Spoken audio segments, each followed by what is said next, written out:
Hello. Good afternoon. Good afternoon. Welcome back. Thank you. I had enough hours to watch the entire 3.5 hour recording again, but I watched quite a bit. Yeah, and you can speed up through some parts, obviously. There's a lot to learn and a lot I forget. Yeah, well, I'm really glad that you got a lot out of the raw class. I wasn't aware that you hadn't used raw, so that's wonderful because I know that a lot of the other stuff Yeah. that I go over, you've gotten. So I'm very glad that to find that there's still stuff to learn. Oh, for sure. Camera raw at, is le- a at whole new least area. at least of the stuff that I'm able to teach in a basic intro class, right? So, Yeah. all right. So thanks for reminding me, Leland. He signed in to the chat. Everyone have a chance to go to the chat and let me know you're here. Give me a little hello. There you go. How's everyone doing? Nice to see you guys. Hi, nice to see you. Hi, Jacob. Hi, Robert. Happy Hello. past Thanksgiving. Hi, Peggy. Oh my God. I've got a tickle in my nose. It's about to turn into a sneeze, but it's not. One of those aborted sneezes. They never feel good. It's like you need to still sneeze. All right. I think I woke up with my eyes itching too. Some allergy happening. Anyway, welcome. Hi, Chris. I heard you in the background there. Yeah. All right. So hopefully with the reminder email, people will remember to come. 2 people email went, oh no, I thought we had another week before we joined again. I don't know why we skipped 1 week. Why would we skip 2? But anyway, hopefully everyone will end up showing up at some point. Let me sign in on my other computer. So I'm all signed up. I'm all set up inside of, oh, here's more people and let them in, admit inside of VDI. There you go. Today, my morning class I conducted from like a personal Zoom account on my second computer, and that didn't work well. So I'm signing in with my school account. Let me do that. All right. So just, I saw a few of you in Illustrator class today. So, and now I'm teaching Photoshop. So I just wanted to let you all know that the good news is that I'll be teaching more Photoshops and more Illustrators in spring. Great. So in in spring, we call it spring, but it's what starts in January. So I'll be teaching 2 Photoshop classes, the basic Photoshop and the Photoshop for digital photographers. And I'll also be teaching 2 sections of Illustrator. So I normally would have wanted to teach Illustrator and digital side techniques, but for some reason in the scheduling, because then I like to have people take one of each. But Say is teaching digital side techniques. So if anyone is into all of this for something beyond just photography, like you want to put your photographs in a flyer, in a brochure, you want to make something, a project, a product, a logo, you want to create a web page, website, whatever, you need more skills than just Photoshop. So for all of the above, continuing through these other sets of graphic classes is the way to go. The schedule is out, and I believe you're already able to sign up to all the classes. I will, when I get around to it, as usual, send a little email out with my classes, but that's all I'll be teaching, Photoshop and Illustrator. I have a lot of credit classes, and this session was given a mistaken schedule where they gave me something that was way beyond what is allowed for an adjunct to teach. It not only drove me crazy, but it was also like a one-time deal. It's called an overload schedule, and they don't want to do that again, because if they do that again, they have to pay me benefits. So I am certainly not going to get that. So I'll be a bit less. Oh, look at that! I have 2 pairs of glasses. Let's take the reading ones out. question. Yeah, Can you ever teach Adobe After Effects? That's something I'd like to learn. that would be great, actually. We're playing around with it because my son uses it for his movies. And yeah, but no, not right now. In fact, he just finished last month making a movie. Did I show it to you guys? I think I only showed the Mac crowd. So yeah, he's been getting a lot of awards with his photography, and he got another award with this one. And so if anyone wants to stay at the end of the class, I can run the movie for you. It's a 4.5 minutes, so it's not much, but it uses effects and stuff done in After Effects, in fact. So Good. so yeah. He's the genius. We learn it together just because it's fun, but he's the one who really applies it. Because I do a lot of video editing for fun and for projects for work, but I don't get into the niceties of creating real films like he does, and that's where he does the good stuff. So okay, I don't see many more people popping in. Oh, as I said that, 3 more people. I was about to say let's get going because no one's coming in, and 2 more people came in. 3 people came in. All right, it was the magic thing I had to say.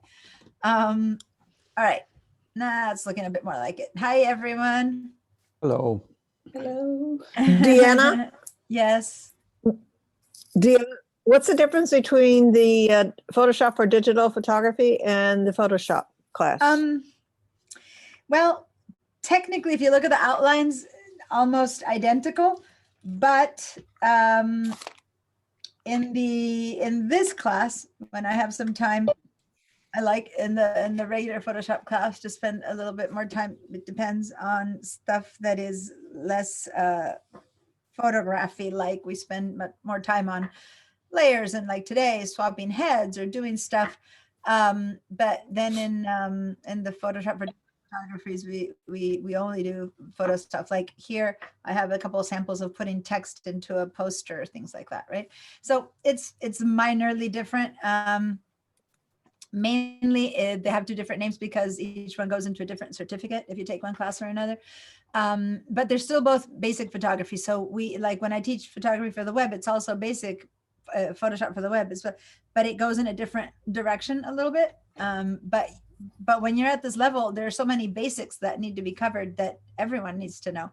That the only difference in taking one or the other is just, different images and a slightly different bent to how much time is spent on cutting out or sub-selecting things and whatnot. A lot of times photographers just want to do straight photographs and fix them. Like we did with RAW the other day. With RAW, you can do a lot of fixing without really having to do a lot of internal layers and mess like that. But in this case, I was going to have us change. You take 2 photographs or 10 photographs where you got kids or something like that. And one photo they're good, one photo they're not. And so the whole group needs to get some heads swapped or things like that. A lot of photographers do that. But that's many times more the intent of someone who's more into working with design. Can So- you, I have a question. Mhm. This is Robert. Yeah. I forgot or maybe wasn't paying attention to how to make a selection by color. The magic wand. So I can show you a little bit of that. I have 2 ideas of where we're going to go with today. I always look at the time, and depending on how the class goes, either I expand one project or I get to do 2 different ones. And if we get to the second one, we'll be working with that wand. But otherwise, it's the magic wand, which of all the options of all the selection, the quick select, you have the quick select object or quick selection tool or magic wand. It's the magic wand that selects things based on color. So Okay. when we're doing selections, at some point, if you remind me, oh, can I see what the magic wand would be doing? In case I'm not going to use it, remind me of that and I'll show you. So I've got on this screen, I've got Bridge opened up again. And hopefully you all have Bridge and you've accessed VDI by now, those of you who have to. And I want to show you, we've been doing a lot of, well, we finished last week with doing a lot of raw. But we're also,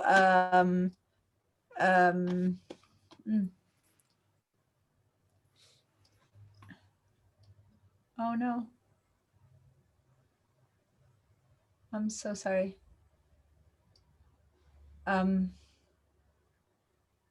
I did not, what, I wish these emails didn't pop up. I just got an email. It's a student of ours passed away, but a credit student, but it just, it made you suddenly see it pop in.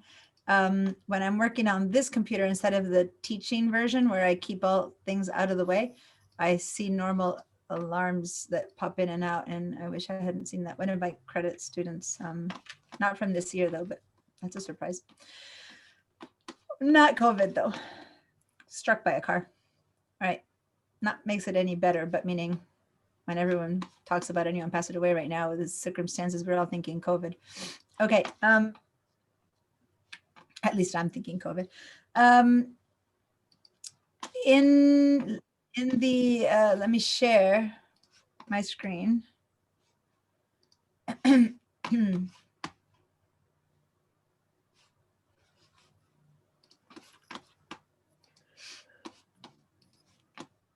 Okay, so this is the set of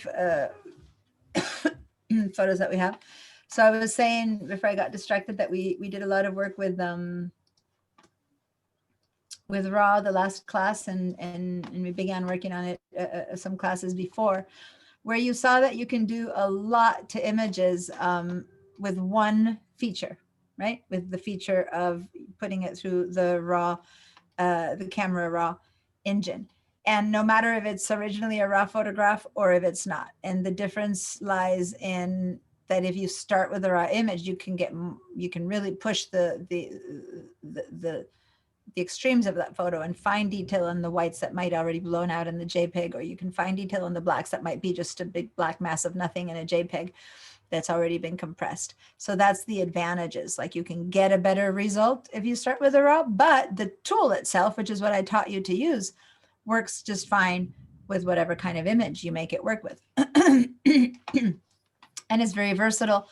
And then when you're done fixing that image in raw, then you can decide what else you need to do with that image in Photoshop. So if you're ever going to start with an image that you know needs, for example, today I'm going to show you a few things like creating filters for sharpness, creating filters for blurriness, working a little bit with other effects like that.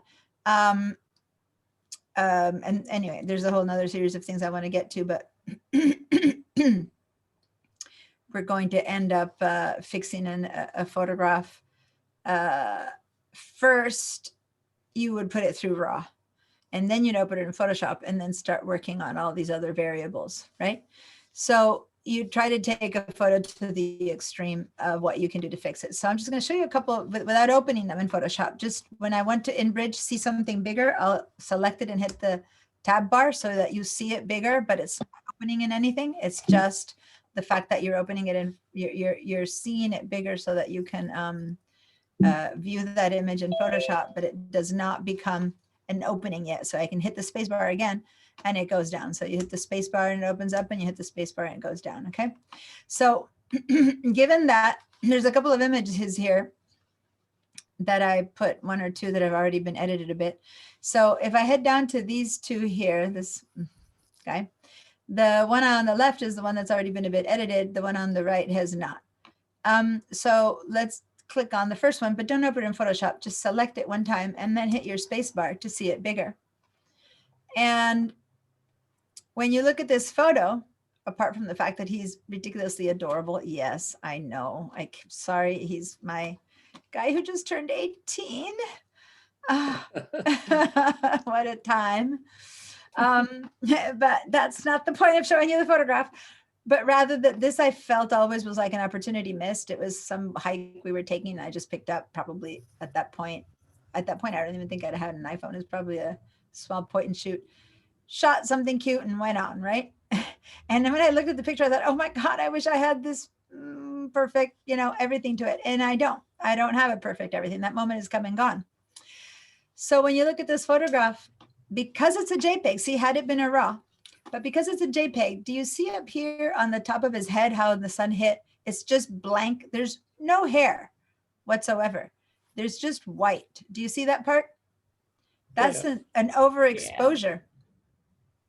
It's just not going to happen no matter what you do in RAW or anything else. There's just nothing there. And I'll show you in the negative when you see it in Photoshop layers, I can show you how you can tell that there's absolutely nothing there. So that's unfixable. At most, what you can do is maybe create a little bit of an area, paint a little area, like barely a 10% of some tone, some other tone of his hair, just so that it's not like pure white. But when you do that, unless it's very well done, usually it kind of looks worse. It looks like like a patch of weird stuff on his head. So that would be hard to do. But it's very typical to take photos like this, where although that's not fixable, there's other stuff here that is fixable. Like if you look at his face, is it the sharpest part of this image? No. No. No.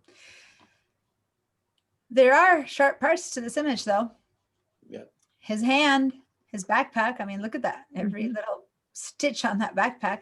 And that's because, and I always have to explain this in a way that, imagine that this is, these are planes. Let me see, I have 3 things here. These are different planes in space where, let me see, are you seeing me for a second? Yes.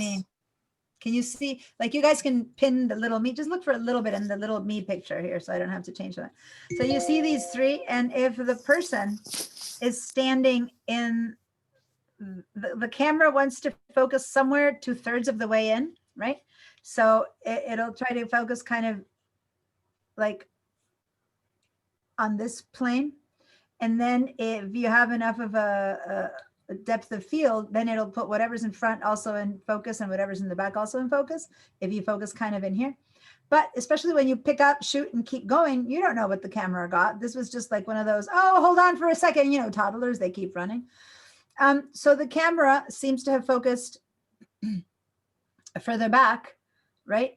And so there's not enough focus to pull to the front of his face. But it's not out of focus. It's just that difference between out of focus and soft focus. It's still kind of helpable, okay? You wouldn't look at this and go, oh, it's completely out of focus, but it's getting there. If you go to the back, you'll see that it's very out of focus, right? Because as the back is further in a distance, it's greenery that's way back there. So if you didn't fix that in camera, then can you do something here in Photoshop? And so many times you'll have something that's almost okay, but there are some things that can be enhanced. And so you can use a little bit of sharpness on the face. Also, because of the extremes of light, and this is the problem of shooting in any kind of like direct sunlight, is that the camera blew out his head, but the face is really dark. So whereas we can't do much about the hair, you can lighten the front of his body a bit to match a little bit more of the area. So anyway, those are little things that you would look at this and try to do. Of course, could I really be there? I would probably take this much photo and add this hand and not this much backpack, but whatever, it's the photo you have. So if you go one to the left, this is the same photo after it's been worked a little bit in RAW, which, from there to there, that is definitely going to help. Actually, this one is in Photoshop, not in RAW, because I had to isolate one area. See how the whole background doesn't change at all? The greenery is fine. The rest is fine. All I did was work on trying to get a little bit more out of the face. I got a little bit more sharpness. I noticed now that I have like a little booger there on the nose that should have been cleaned up. But there's sorry, I moved up. There's some sharpness that got added, and there's some lightness that got added. And I do believe I maybe left. Yeah, I think I left. Look at the hair before and after. I I believe I did put a little patch of some color in there to tone it down a bit. So anyway, when from afar you see this or you see this, you might not notice at first that there is anything wrong with this, but when you look at this, you can actually look at the kid a little bit more. I would probably soften the boogers and clean this up a bit. There's still some red and splotches in his face, but this was a quick just lightening the face. So this is the kind of thing that even if you're a pure photographer and you're not about to put in, a bee, a fake bee buzzing around his head, you'd still want to know these skills of masking and stuff just to make portions of an image better. So this photo first got treated in RAW and then got treated in Photoshop to be able to sharpen and lighten just one area of it, okay? So that's how you would combine using one or the other. Deanna, Yeah. how did you switch back and forth between the two photos? Oh, once you go up, you can use our arrow keys to go left and right, left, left, left, right, right, right, and you keep kind of moving one way or the other. So I just kind of went left and right. Arrows on your keyboard. Okay, thank you. Thanks for asking. You can go up, up arrows, and then you kind of go and find whatever's up, or down arrow, and you find whatever's down. But if you don't know where it's up or down, this kind of works. Yeah, thanks. And then hit the space bar again to come down. Now there's these two families here that say swap heads 1 and 2. So go ahead and open one of them, whichever. So this photo has already been worked professionally by RAW. The exposures are correct. Everything's, okay. Except for if you pay attention, not everyone's too happy in this image. And if you shift to the next one, you've got a happy baby and a not so happy mom. And here you have a happy mom and a not a happy baby. Pretty typical of shooting babies and shooting group pictures, right? And miraculously, everyone else is kind of okay. And here he's sticking his tongue out, but this is where he doesn't look so good. So then when you go to this next one, he's better, but whoops, we're kind of like, yikes, missed out on the mom. So you look at everyone and you decide which one has the least heads to change. And since this guy's better here and this guy's better here, let's just change the mom, right? Because you need to make a decision over here. If you change the baby, then you're still left with that. Anyway, you look them around, you decide, and you finally go, oh, I'm going to change this one. So we're going to go ahead and had we had the original photo, we would have had to work it in RAW, but these are already worked. They're all ready to go. Everyone's looking good. So all we need to do is get her from here and put her in here. Now this photo is very easy in particular because everyone's in the exact same spot. Most of the times you're trying to do this with two photos that have already been,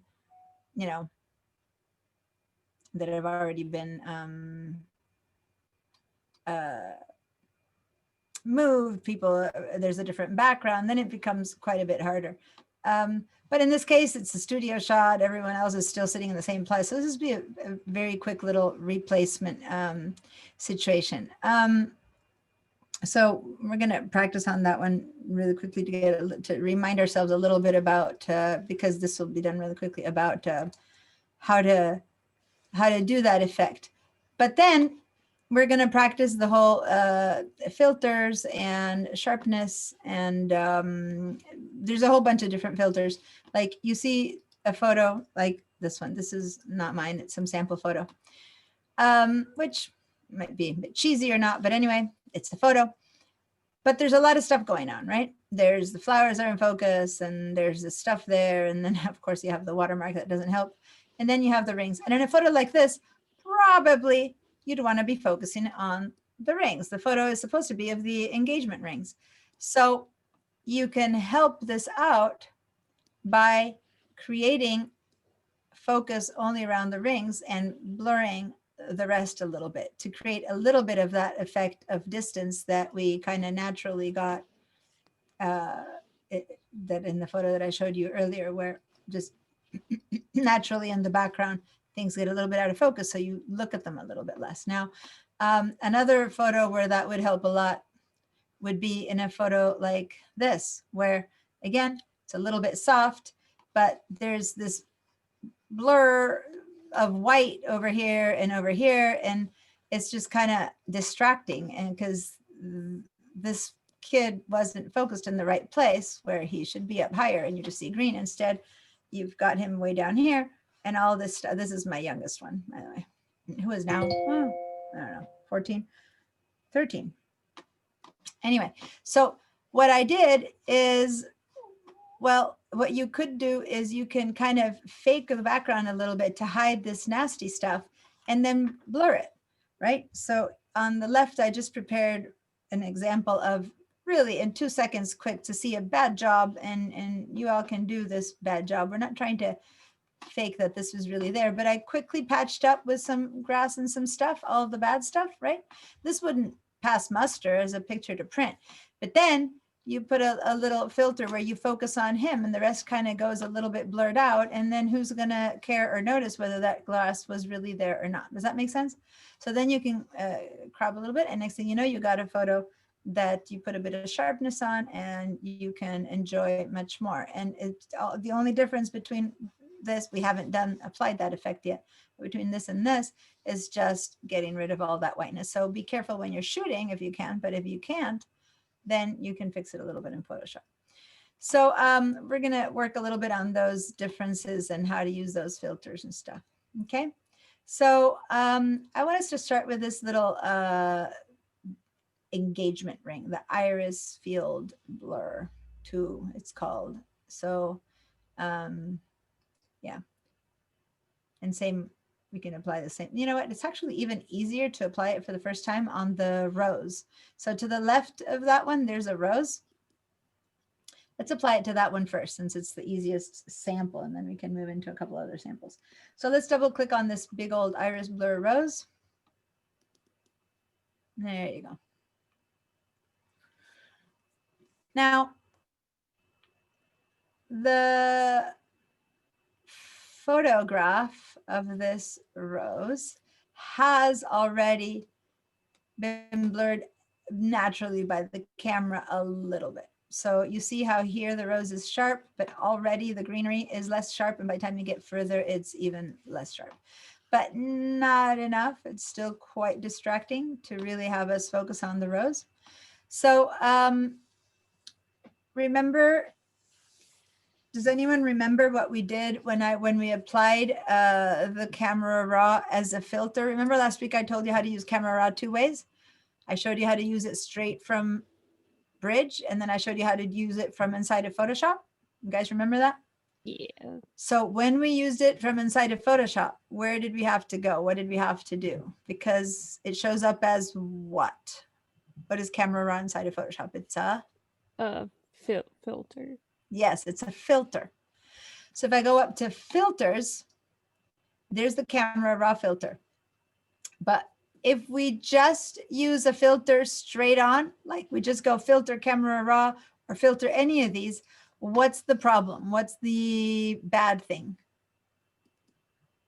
It's destructive. It's a destructive filter. It's a destructive effect. If we blur the back and we don't like what we see, we're stuck with that. We've lost those leaves forever. So I know, Chris, not that thank you for answering. Does anyone else know the next answer? What do we do then to keep a filter as non-destructive? Does anyone else? Smart object. I see Lisa talking, but your sound is off. So although you might have known all the answers, and I see you saying smart object, but I'm only seeing it. I'm going to go with Peggy's answer because Peggy said it. You have to turn it into a smart object, which in this case looks more like convert for smart filters. Okay. So I just want to remind you why we do this. It's not just because I go do this and go do that. It's like you need to understand the whole point is because you want to be able to fix, change, modify this filter that we're going to apply. So first, let's click on convert for smart filters. It warns you that it's going to be a smart object. If you're working on your own Photoshop and you don't need to see this warning anymore, you click don't show again, you won't see this again.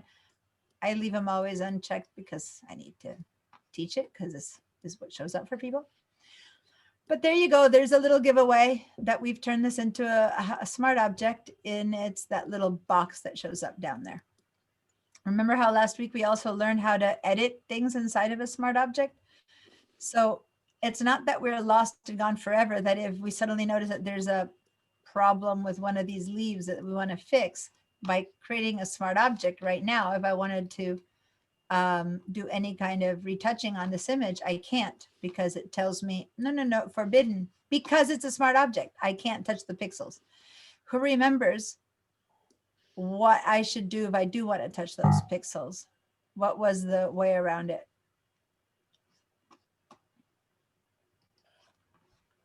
Does anyone remember? Rasterize.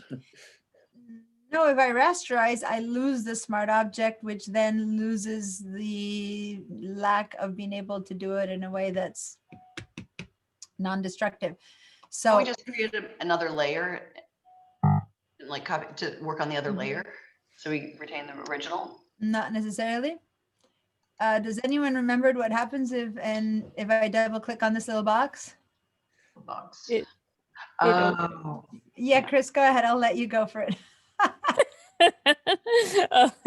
It opens in a new file. Yeah, sort of. so if I double click on this little tiny box right there, it has to be right on that. here. It kind of opens the layer as its own file, where Right. I can proceed willy-nilly to do all the retouching I want on the pixels, or to do it in here on another layer in a non-destructive way. Then I save and I close, and those changes get applied over here. All right. So now if you followed that and did it with me, we're not going to do that right now, but you're left with two layers. You need to close the one that says layer 0. Okay. And we're back here. So I just wanted to remind you, and we're not going to do that here. Maybe, so this is a little review of last class, which, since it happened 2 weeks ago and with turkey in between, if you had turkey, our brains went mushy. I just thought I'd remind you of these details. So now we're in an image that has been protected by making it a smart object, which will make it non-destructive. Now we go back to the filter.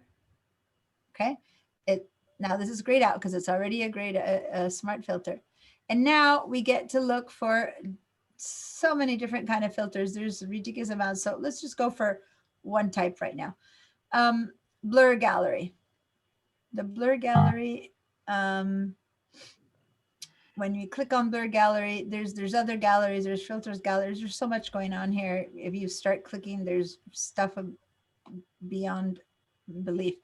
But the blur gallery is where I want to go. And no matter which one you choose, it doesn't matter, because when you click on one, all the others show up as well. So you can click on the top one, it doesn't really matter, which is field blur.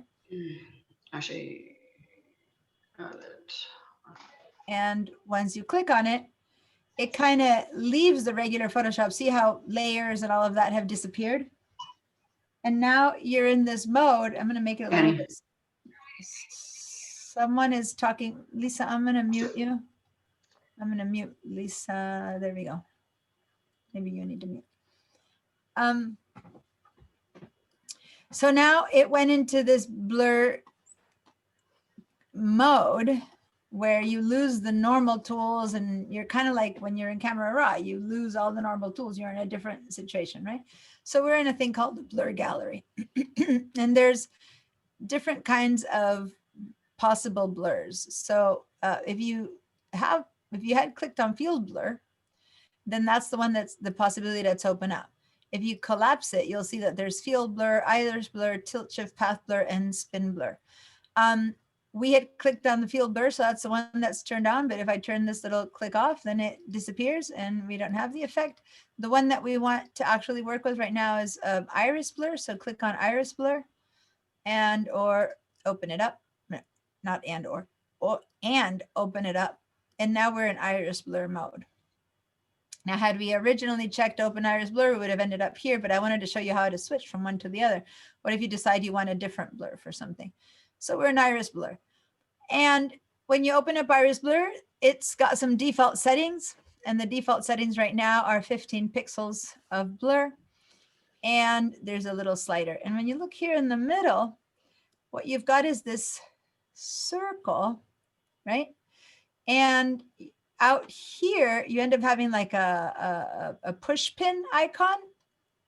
God, this camera seems to have moved closer and closer. It's like, I feel like you guys are seeing up my nose or something. Let me just put it further back. That feels a little bit more comfortable. You have a push pin when you're out here. Don't click, because if you click here, I'll show you later what happens. Don't click when you have the push pin. Put your mouse inside of the circle and see how you get back to having an arrow, right? So this arrow allows me to click and move this circle of focus to wherever I want. So see how when I move it over here, I've already got blurry stuff behind me and everything else becomes blurrier. Well, clearly what I want to be in focus is the flower.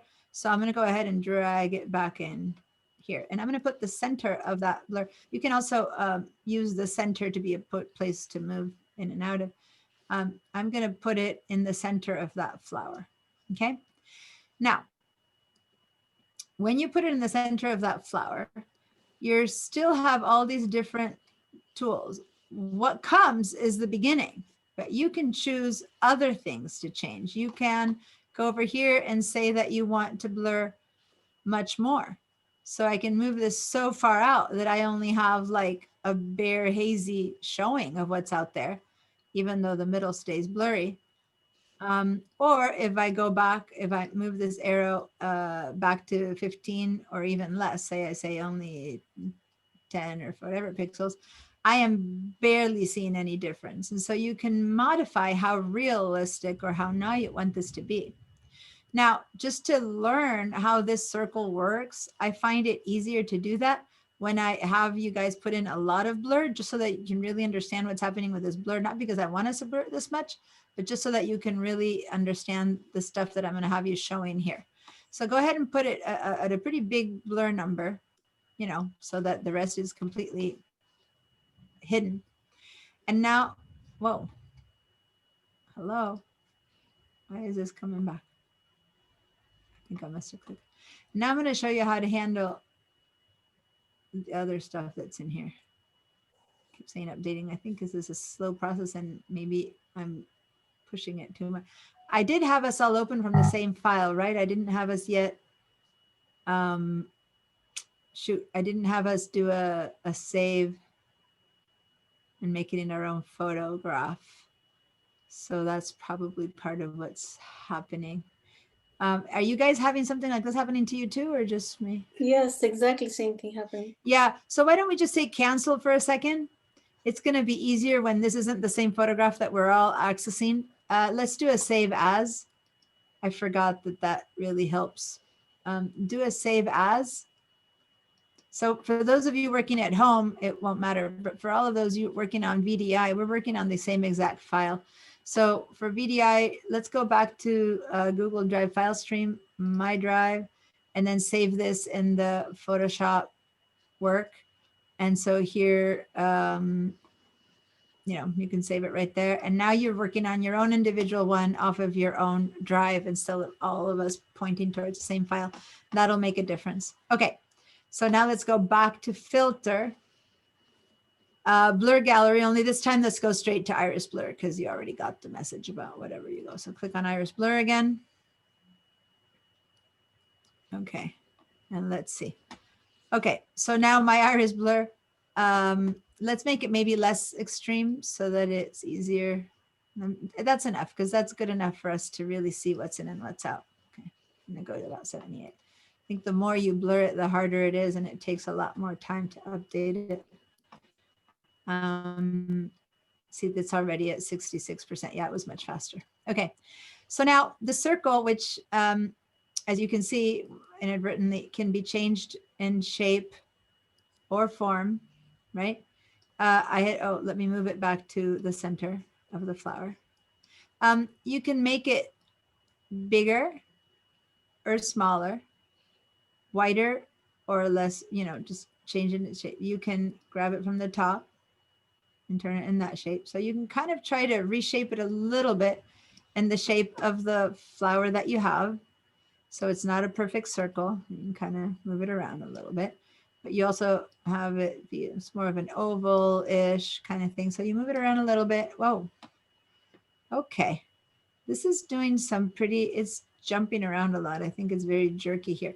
Now, even though this is the center of the flower, it doesn't seem to be able to capture.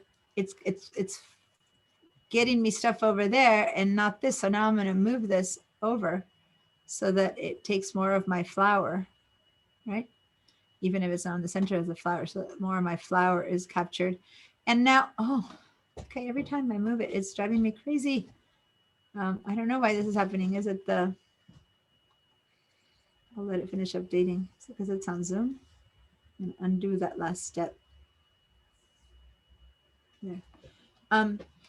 And I just want to point you to another thing that's happening here, which is how quickly the blur is dropping off or not. So this is the center, right? And as it slowly starts getting nearer to the edge, you can't see it there, but you can see it over here. At some point right there, it transitions pretty abruptly to being blurred and then to being completely blurred, right? So this transition here, we can decide if we want it to be less intense or more intense, right? So by clicking on, I'm having every time I move it, it does this updating thing, which is driving me bonkers. I'm trying to get the fall off of the blur to change, and it's not. I'm trying to have it touch. Okay. I'm having a hard time with it. Is it more responsive to you guys if you're not on VDI than mine?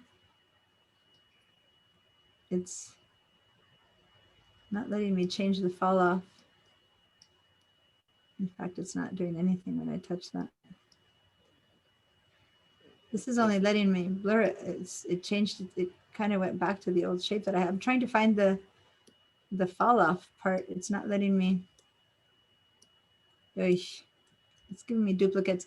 There's a way to control the fall off, but it's just not letting me control it right now.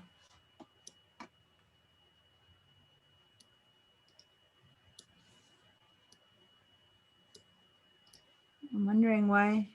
It's not like it's changed. Trying to see if it's being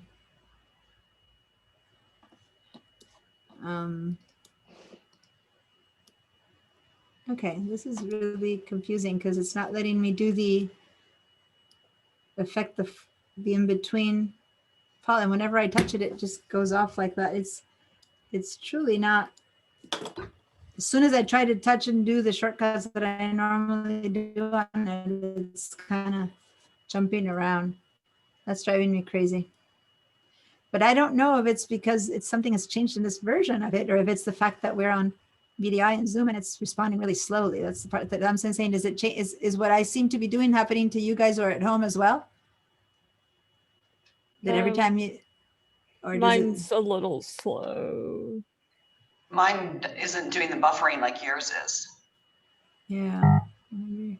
But even then, what I'm not happy with is that I'm not able to change the rate of fall off. It's really quick. Like, see, the moment this touches, suddenly the edge is blurred, and that I used to be able to shift, and now when I try to touch the corners, it's not giving me that Yes, option. I have the same problem, and I'm using Photoshop at home, my own Photoshop. Yeah. So I need to, well, obviously I wouldn't ever have put so much of a blur. Normally I'd put less, but I don't like that it's going so sharply in and out, and that it's not letting me change that, because from here you could modify the rate of the blur and I would change it from the middle, but now the shortcut that I used to use isn't working. So of course I'm on a PC now. Normally I'm on a Mac. So I'm thinking that that might be part of why I'm not getting, normally I use it on a Mac on my computer and I teach it at school on a Mac. And so since VDI is on a PC, I'm wondering if this just has a different shortcut.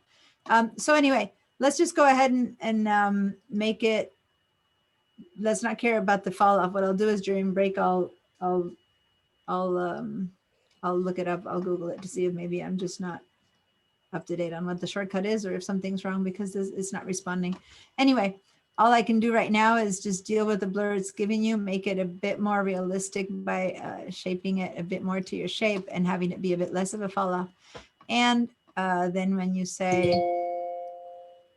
when you're done and you say, okay, then you go back to a place where you can have, I don't like here where it's touch and see how suddenly the flower spreads. That shouldn't be happening. I don't like that. But anyway, but here's the good news. Since we did it in a non-destructive way, we don't have to look at this and go, oh, that's bad. I ruined my photo.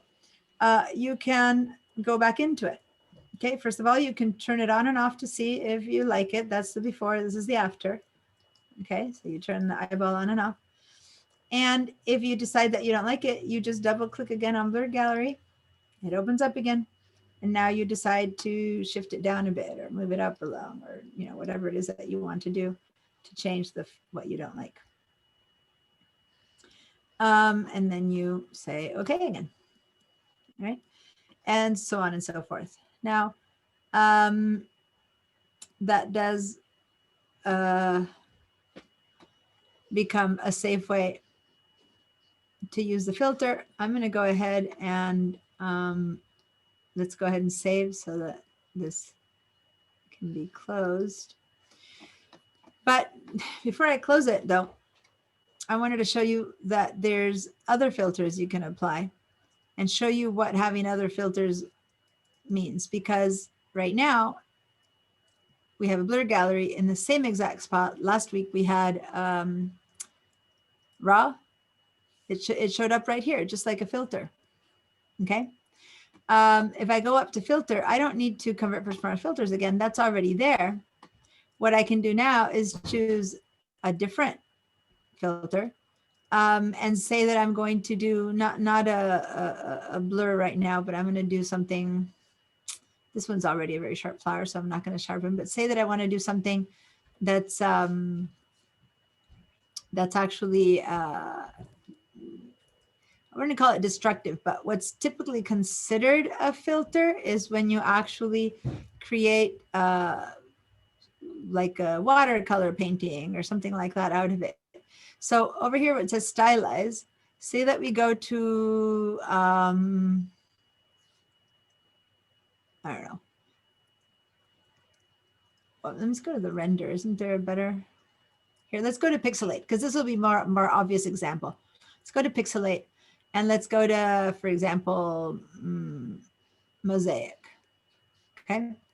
Keep an eye on these names. And the reason I want you to go at these names is because I'm going to show you something else later. So Mosaic.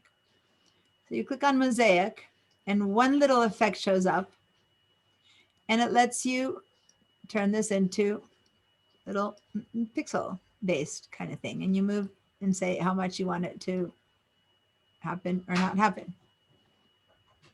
Okay. So say we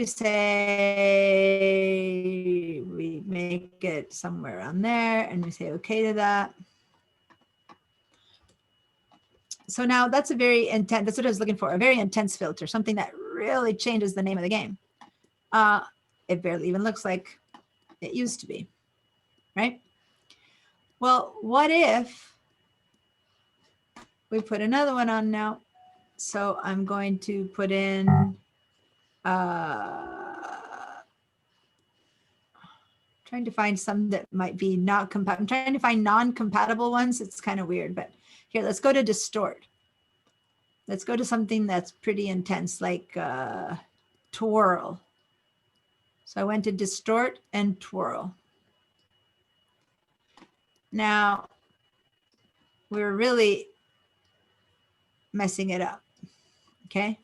So we're doing something that, you know, once we say okay, it's just like, whoa, all right? All right, so the reason I'm looking for these very destructive and changing, I wanted very different ones so that, because sometimes you have certain ones that are subtle and look actually better than what I'm doing, but I'm showing three very different ones because I want to show you how they do interact with each other. See, this is a twirl, but it's also been mosaicked and it's also been blurred. They all affect each other. So if I were to now turn off the mosaic eyeball, then the whole thing needs to be recalculated into just the blur and the twirl. See? So these, each time you turn these eyeballs on and off, the whole thing recalculates to see how would it work for only these two to be interacting versus the other four. So now if I turn the blur gallery off, then all those leaves are much more in focus. So the blur was working, even though it was the more, in this case, slightly subtle one. If I now turn only twirl and mosaic, then the mosaic has sharper leaves. If I turn off the twirl, then I see the mosaic and now the blur. I see the softer blur on the leaves. Okay, so they all affect each other. Now, I doubt you to put these combinations together, just so you know, but trying to show you how they do affect. Many times the combination of things does enhance one over the other, but when you say, well, that was too much of a twirl, you can double click on it, back off on the twirl a bit, so it has to only tell you how the twirl, in itself, in and of itself, it's showing you without the other effects, right? So now I'm going to back off and have it be just a, I don't know, a gentler twirl, whatever. I'm going to say okay to that.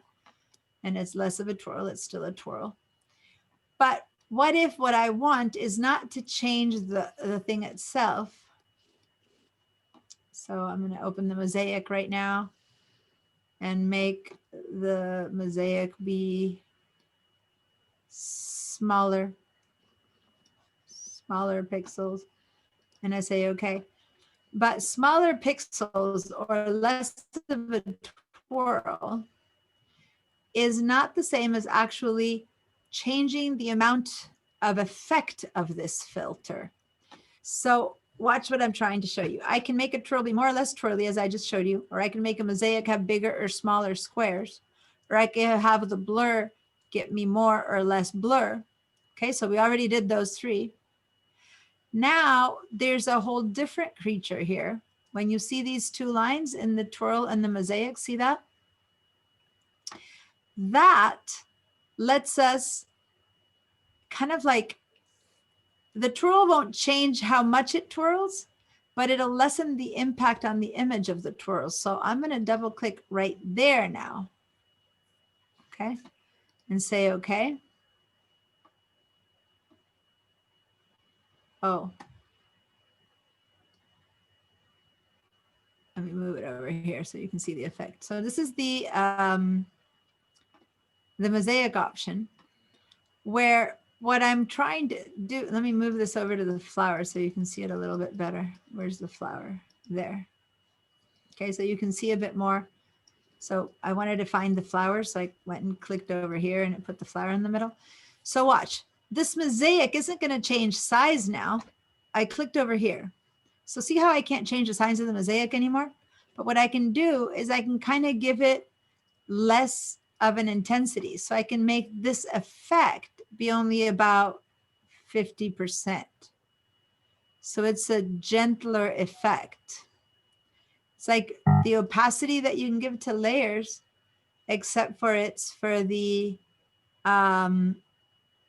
intensity of this effect. I can make it be slightly off or very much off, or only half pixelated or half whatever. Okay, so this is different. This is changing the, see how you still see the sharp flower beneath versus when this is at 100%, it's all pixelated, it's all blurred. So this is changing the intensity without changing the size of the pixels. I'm going to leave it back at 100%. And there's one other thing that you can do here, which is play with the modes. And I haven't taught you modes yet. Modes is usually in the something that you see in the layers mode. But just to show you the possibilities for those of you who like this kind of distorting or changing material, there's so many different types of distort modes that allow you to have layers affect each other. So if I now say, for example, screen,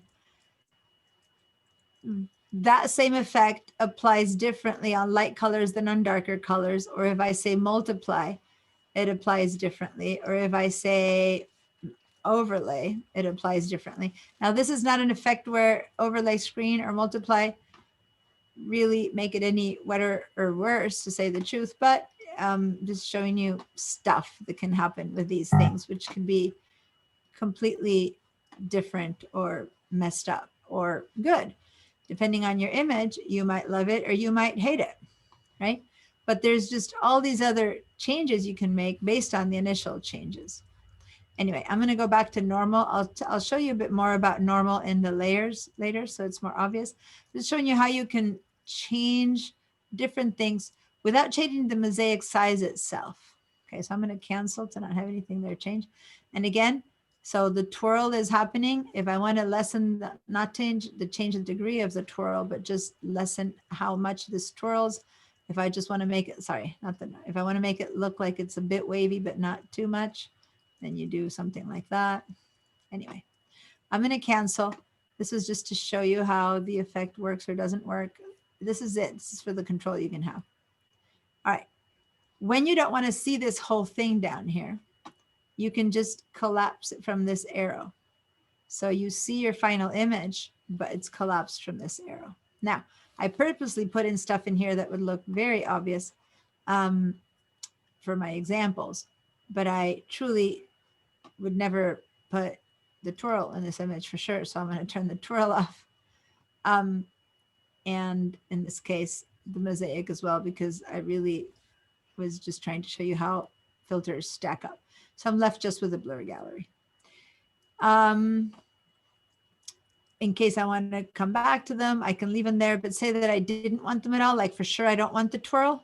Well, I can right click on the twirl and I can delete that one, but just the twirl. So you have to go to the twirl. I didn't need to have turned it off. I could, but I did. Right click and then delete that smart filter, and there it's gone. Okay, and then I'm left just with the two that I wanted. Another, so they kind of act like individual things that you can select or deselect. Okay, you can also drag that one down like you do to layers and just drag it away to trash it. But anyway, I'm going to leave that one on. Okay, so that's how you work with these kind of filters. There's they stack upon each other. Let's get rid of the mosaic now for sure again, actually. And let me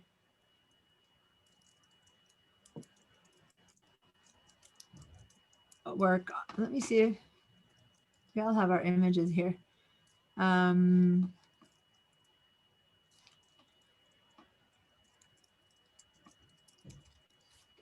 Just for variety's sake, to not stay on the same photograph, I'm going to show you another thing about filters. So let's just save this file and I'm going to open a different one. So file save. Get tired of looking at the same rows for too long. I'm going to close that. By the way, this saves with the photo. So when you open it again, you can keep working on it. And now let's go to this chalk photo. Many colors. Or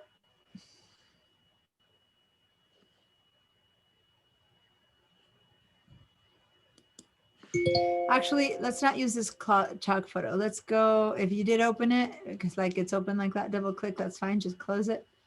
I was gonna do, let's go for this guy, the high contrast portrait. Double click on that one. Okay, this is gonna, it's a lower res file, so we can play around with it more without it having to affect our computer so much, which is why I changed. The other one was a high res photo. Go ahead and do save as, because again, these filters do take quite a bit of power processing, and it's better if we don't have them on the server. So I'm going to go back to here and I'm going to call this one high contrast. Let's call this one at the beginning or at the end. I'm going to call this one filter gallery and say save. Oh, bad idea. It's a JPEG. Okay, so see what I just did? If you get, okay, before I just tell you to cancel, let me explain why. When you open a JPEG, the moment you open it, if you save it again as a JPEG, you've already lost some quality. I think we talked about this at the very beginning, but I'm not sure because if it happened, it seems to have happened years ago, even though I know it was only a few weeks ago. So really quick, when you open a JPEG, every time you save it again as a JPEG, you recompress it. So you remess it up. So if you open up at a JPEG, you should never resave it as a JPEG unless you're saving it ready to go to print and you're flattening all the layers.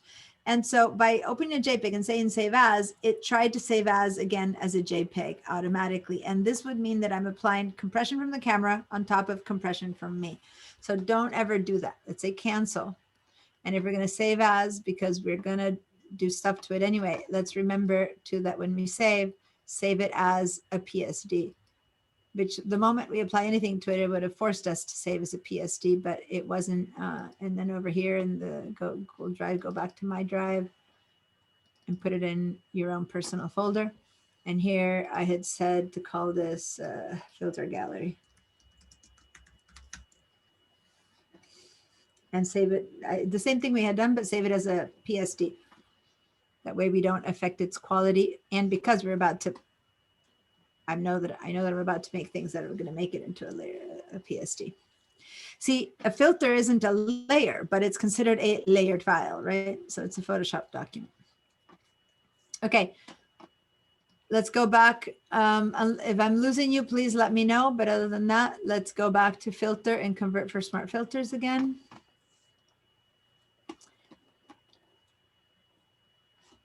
And then spend a second here to notice that under filter, at the very top, it says blur gallery. If you do that, what it does is it's applying a repeater of the last filter that you did. And so the last filter that we did was that blur gallery. It memorized the settings for that blur gallery. So I don't recommend that, but I'm just reminding you why does that show up there? It's kind of because I just did it. If I do another filter, it'll show up there next time. So anyway, the one I want to go to now is this thing called filter gallery. So you saw here how it said pixelate, mezzotint, pointer, render, sharpen. There's all these different stylize. There's all these different kind of things that you can do here, right? When you go to filter gallery, a lot of them combine into one.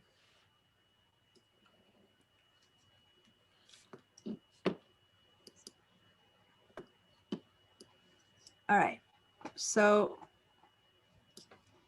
is everyone with me?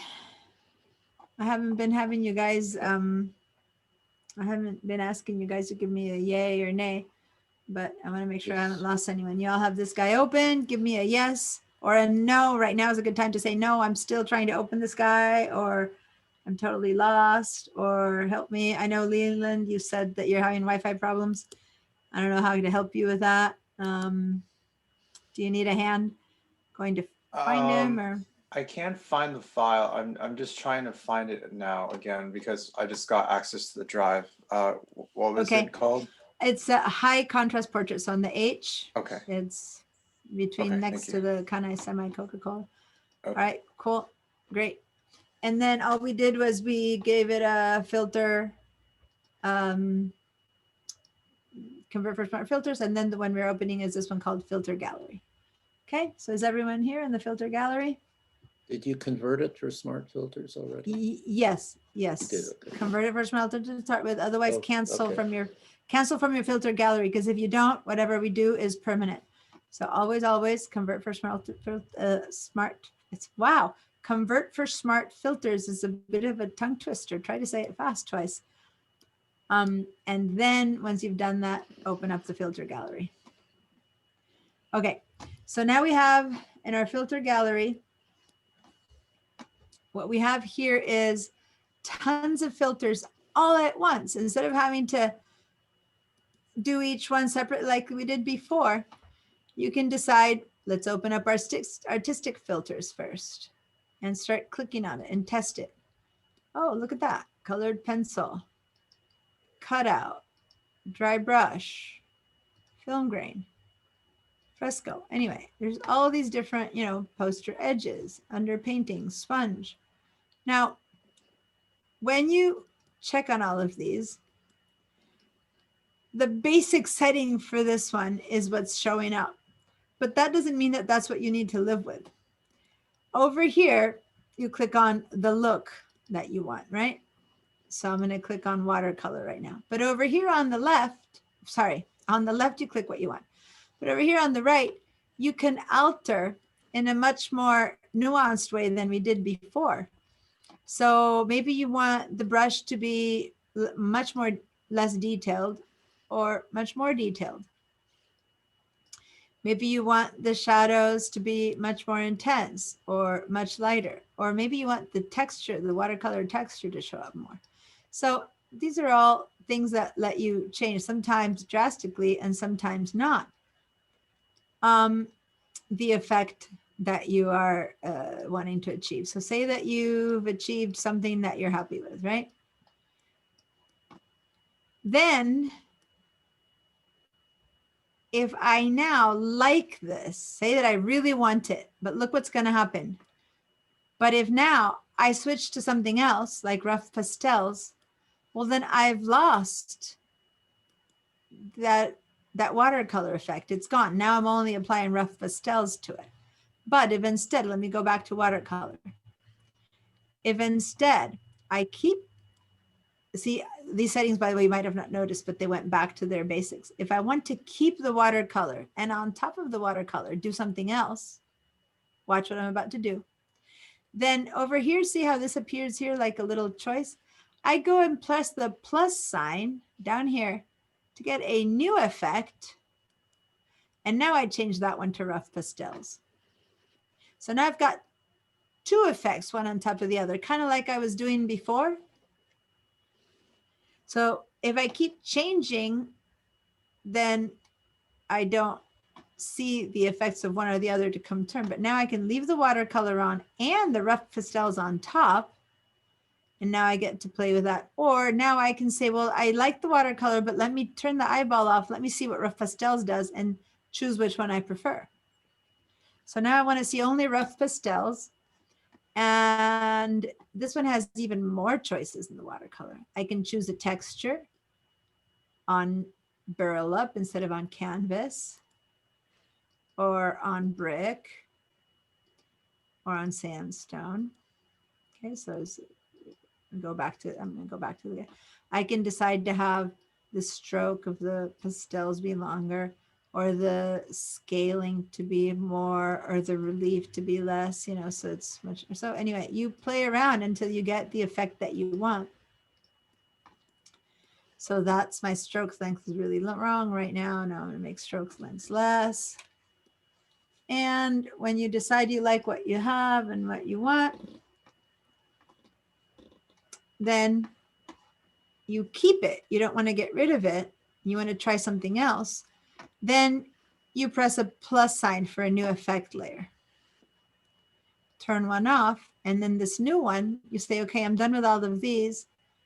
Let me go see what else is here. There's brush strokes. Oh, there's ink outlines, or Sumier, or whatever, crosshatch, splatter.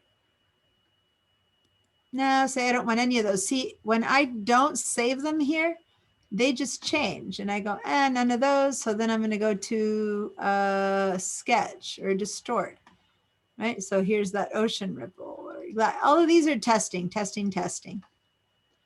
Poster, reticulation. So there's a ton of stuff. The graphic pen, I tend to not use these guys, but a couple of times I've been given an illustration of something that they wanted a drawing of. And some of these kind of are interesting, the effect they give you. Anyway, just showing you how to play around if you choose not to have any of these, or if you go, okay, I want the chalk and charcoal together with the watercolor or together with a rough pastel, but sometimes they cancel each other out because this one took over the color. So I'm gonna see if one, and so I'm modifying their positioning here. So anyway, you play around with them as if they were I'm going to turn off the chalk and pastel. I'm going to turn on the texture. So here's where you find like stained glass or a mosaic.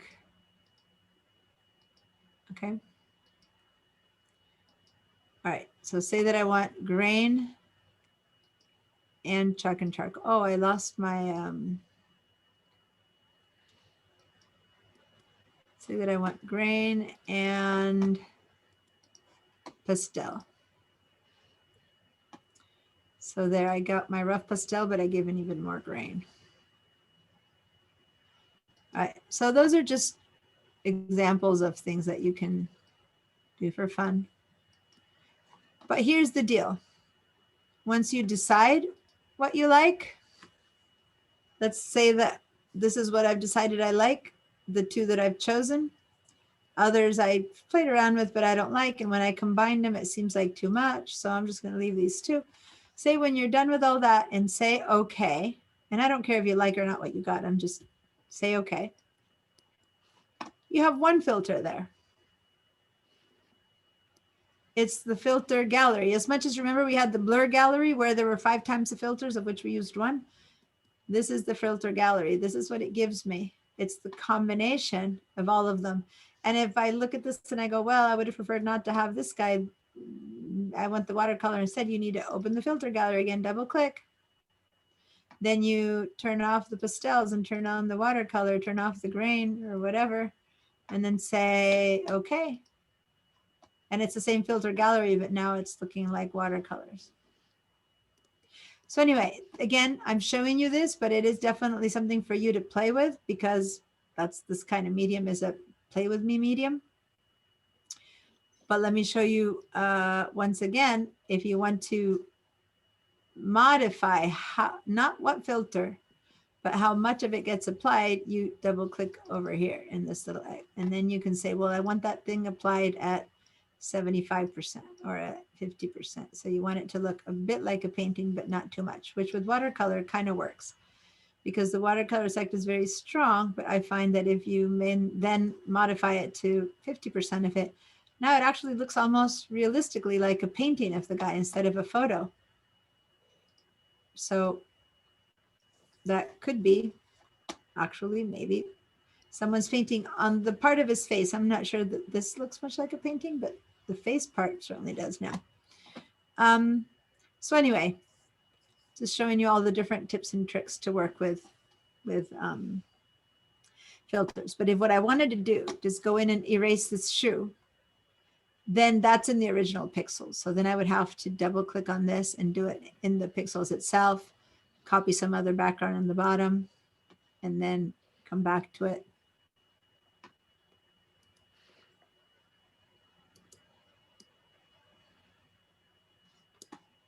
All right, let's save. All right, any questions, any things you've been trying out that works or don't work, that you want or don't want?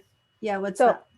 Deanna, this is Carol. You couldn't use content aware to get rid of the shoe? I could, but you would have to go in to be able to modify the pixels. So say that I go and I want to take that shoe out. Yeah. I would have to open it layer from inside of this with this little double click. I go into the original file. As you can see, I don't have my effect on it. I do whatever I need to do here, which, yeah, you can use the content aware, you can use a patch tool, you can use just, use the patch tool right now. Really quickly, I can hide this here and say that I want kind of that to be in there. Hit return, I just, Okay. the shoe got ridden of. The whole point is, or you can fill in with content aware. Oh, wait, I forget that I'm on a PC.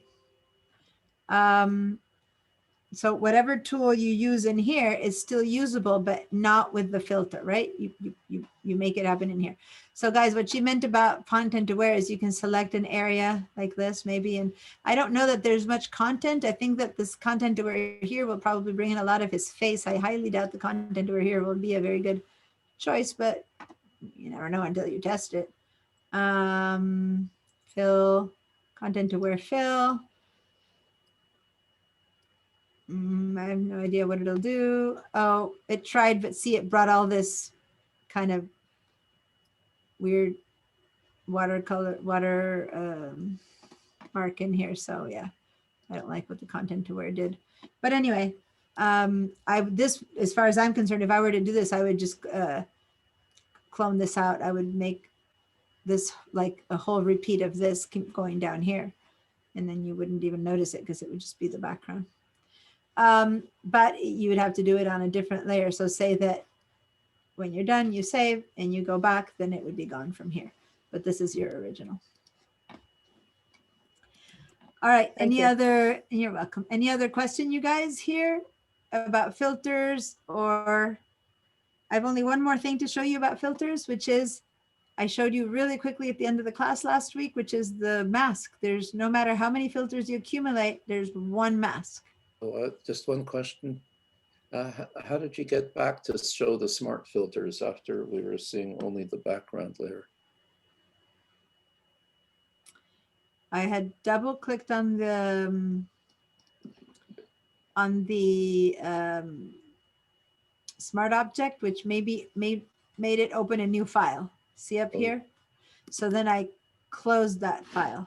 I closed that one and it's gone and I'm back in the original one. I didn't have to close it. I could have opened it and then just gone back and forth from this one to this one. Oh, But since I didn't need this one anymore, Okay. then I just closed it. got it. And then I'm Thanks. left with the original one. You're welcome. That was a good question because it seemed like it was magic where I'm going, popping in and out. It just opens like another file completely. When you double click on this, it really is, it's a layer only that opens up as its own file. It wouldn't survive on its own, right? It's not a survival feature on its own, but it allows you to then go in here and retouch something. And let's, in case you guys forgot about it, let me actually do a very, let me give you a quick example. You don't need to do this, but just a very quick example. I can just copy this stuff and put it over here. Oh no, I can copy some of this green stuff and kind of copy it over here. I'm not trying to do anything right. I'm just trying to show you doing something different, right? So anyway, again, I'm doing this just in a very abrupt manner, just to show you that once you're done with this and you save, and it's a disaster, but there you save, when you close it, then there it is. It's been incorporated into the original design, see? So now I want to undo that because I don't like that. But there you go. So whatever you do when you open up right here stays. And I think if I were to really try to fix this, since I know I feel like I've given all you examples of what I wouldn't, I think I would just patch a piece similar to this down there. So what I would do probably is grab, select a portion of this similar in shape and size as what could be there. I would, let me try it out. I would Control J to get a copy of it. I would move it over to kind of patch, make it a bit bigger.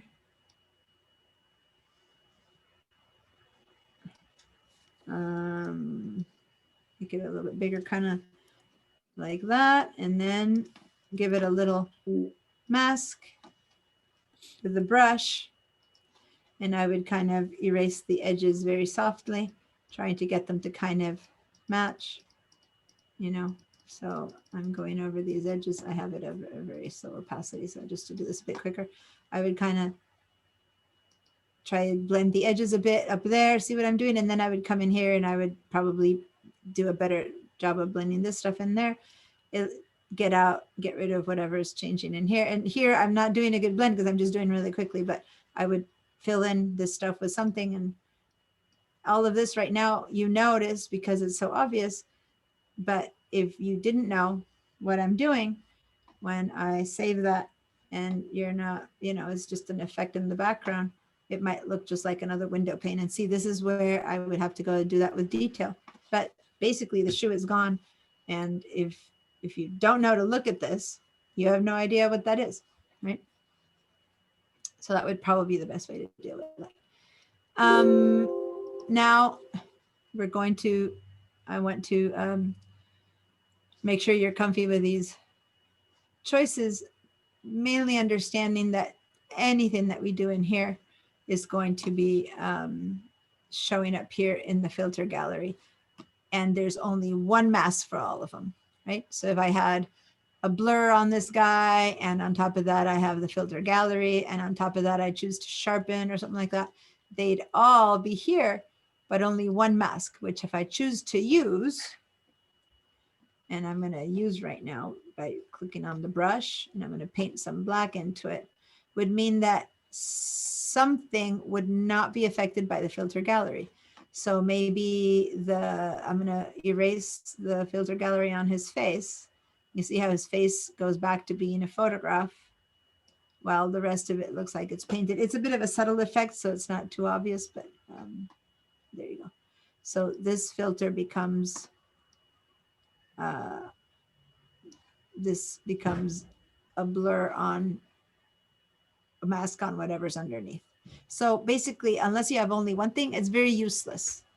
Because when you have many filters, you don't want to filter everything out at the same time unless you want some part of the image to be as neutral. So yeah, this is a pretty useless mask the way I see it. All right. Let's save that. Some people love filters and decide that this is the way they want to go and make a lot of really artsy things. I'm always concerned whether this is art or is this just applying a filter. But then again, who knows? It depends on how you use it later, right? What you do with it. But if you just apply a filter and then call it art, I don't know about that. All right, so let's, I close that from Photoshop. And now let's head over to Bridge again and look at the time to make sure that I got my time. Where is it? It's 3:30. How about we take a quick break, and then, because we're starting on something else, if you don't want to take a break per se, try opening this one and try putting in an iris blur on this thing, or a blur to blur the rest and focus on this guy. I'm going to find out what was happening with those blurs and why, if it had, if it's changed the shortcuts or something.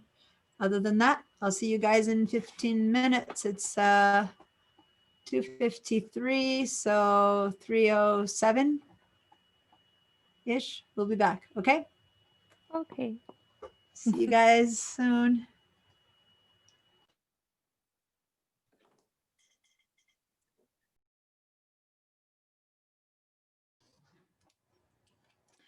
Hi there. Just to warn you, I'm the only one on sound. I had muted everyone because if you're in the, so that you can be free to make noise during the break. But if you want to talk to me, you need to unmute yourself. Well, I was really bugged about the iris blur not working. And so I went to open up my own Photoshop, not the one inside of the VM or VDI, because I don't, it's not doing what it should do. So I'm going to just share you. I don't know why VDI is not doing it, but I want to ask you guys if this is the same thing that you're finding yours is doing at home, because this is Photoshop 2020 as well. But this is my own computer that I'm sharing with you now. Can you see that? So this is not the VDI. Yeah. So I pulled up, let me make this a bit smaller so that you guys can see more. So I pulled up a photograph and I'm on a Mac, right? And so here's the iris blur. So the same place where, but see how it's got all this other stuff? It's got these dots right there and it's got this thing right there. So from here, I can control how much blur I add outside of the outer circle, which is equivalent as if I were moving this here. But in the one I'm showing you at school, the only option is this blur from here, but all the stuff in here is missing. So see how this drop, if I make the blur very tight, right? See how the drop off is so intense, and that's what was bugging me. With these inner 4 dots, which I don't have in the one in the VMI, then you can expand or extend this effect so that if your blur is much more gentle, right? Instead of having this, I'm controlling from this circle the amount of blur that I do give the outside. But with this, I'm also controlling how much, how slow or how quick. Like if I move this over there, the fall off is so quick between sharp and not sharp that it looks really fake. See that? That's what I was feeling in the one that's cool. But here I can control that drop off, and I can individually click on only one of these and make it get nearer or farther away on just one instead of having to do them all. So see how here I'm moving one and not the other 4. And so if I have less space over here, I can do that versus over here. So I can just move one and then move these in. So there's just all this flexibility that is not happening. And I do not know why it's not happening in the one from school. So here I can really put the blur to start at the edge of the flower wherever I want it to start. And then you can change the shape and stuff like that. So yeah, this is what I was trying to show you and I couldn't find. And then here you make the blur more or less, which I normally would make less. And so this photo wouldn't be so fake by the time I'm done, if I really tried to make this one happen. And I say, okay, I'd feel like this looks like a natural, actually, that's not what I wanted to get rid of. I feel like this is a natural blur. Like that's the on and that's the off, right? That's on and off. And I wouldn't feel that this is fake the way that when the fall off is so sharp. Anyway, so I don't know why that's not happening in. So do you guys, when you open this one up, did you see this internal dots that I'm showing you or not? Yes. Yes, but how do Yeah. you move one of the interior dots? Okay, so you hold down the option or alt key, Option. Okay. and then you can move only one. So those of you who are on VDI, were you also seeing these dots in this circle? Yes. Is it just Yeah. me? Oh, so you guys were seeing it. It's just me. I went back in. I said, well, see, I wasn't going crazy. It's there. I thought, is this a feature they took off? I'm like, that's so weird because you can't control this if you don't have those features, you know? Anyway, so let me finish showing it to you in here. If there happens to be a kind of art piece that needs 2 spots to be in focus, which this one doesn't, but say if it does, then when you're outside of this area and you have that push pin, then you can drop another bit of focus. So say I wanted to put this rock in focus. I click in there, and then I have a second area of focus that I can play around with, see? And that's this one. But even if I make it be very blurry, it doesn't affect, see how it's protecting the other one? Except for now, since I made the huge blur, it looks weird, but now you have 2 areas. And sometimes it is okay to have a subtle place where you just show something that isn't necessarily. So every time you click out here, you'll drop in another point of focus. So be careful with that. And you can select it and delete it and stay with only. So if you want to reselect this one, you need to touch right in the middle of it to reactivate it and be able to keep working with it. So I'm looking over. Do I have anything else I can show you? Yeah, is that one that can have, no, this is not. Oh, this is the other day, by the way. This is after Thanksgiving. Just out here on East Beach. Pretty cool sunset. I don't know why my mouse is not, My mouse is going crazy. Anyway, I was trying to show you a sample with more points of focus, but this isn't really anything that you would want more points of focus in. All right, so I'm going to stop this share. I just needed to show you that because it was driving me crazy. So all of the filters work. Let me just close this whole Photoshop. This last thing I need is more Photoshops open for my computer to slow down. So I'm going to cancel that. Share and go back to sharing this guy. So yeah, I do not know why for me this is not working. Let me see if I try it one more time without the, yeah, see, it's not, all that stuff is not there. So I'm dead in the duck. The only thing I can do is add or take away. I have no idea why. So as long as it's working for you guys, now you saw it working on a good one. So did anyone try to give this thing a blur? Yeah. And it kind I of did. helps it, right? You want to Yeah. share? You want to share for a second? Okay. Yeah, come on, just be, I didn't do it. And so I'm going to stop my share and then we can go and do something else.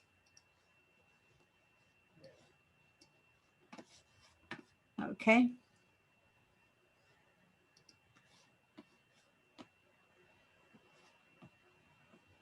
All right, and let's do the before and after. Okay, cool. And turn the little eyeball on and off so that we can see what it was like before and after the blur that you added, because it's very subtle. Turn these little eyeballs. That's on and that's off. So you gave it a very subtle blur there. Not much, but hey, it's better than nothing. This is one of those where you could really blur quite a bit and you can still see the flowers there as part of the, like, see, you have them, you have those things. So go ahead and make the blur quite a bit stronger now. I mean, not huge, but yeah, just go for it until, like, keep going for a bit more. Like go to the middle or something. Just to give it a, see, stop, not so much, but there you go. See how in the background, oh, see how you can still see its flowers? And there's some things that if you add a lot of blur to, as long as it's a flower photo made to be like this one, then you can still see the content. You're not trying to get rid of junk that you didn't want, but you're trying to turn it into the background enhances it. You can tell it's flowers and stuff, but the focus is totally on these rings. Probably bring it back a bit less than that maybe, but you can certainly get away with, because as soon as you start seeing the flowers more, then is this a picture of the flowers or of the ring, right? So being able to get a bit more blur into that, you help people, the viewers, focus on what you're trying to focus, which is on the ring. Okay, so this is one of those examples where being able to put in a focus that wasn't given in the moment of photography would really enhance the photograph. Okay, because it's all too sharp. It's all too sharp, and this really gives. Okay, thank you for sharing. All right. You're welcome. No, that's great. That's I'm gonna showcase you guys' work. I said I was gonna close mine, but I didn't yet. It's my other Photoshop. All right, so everyone, let's go ahead and go back to Bridge. If you did open another one and do something, go ahead and save it.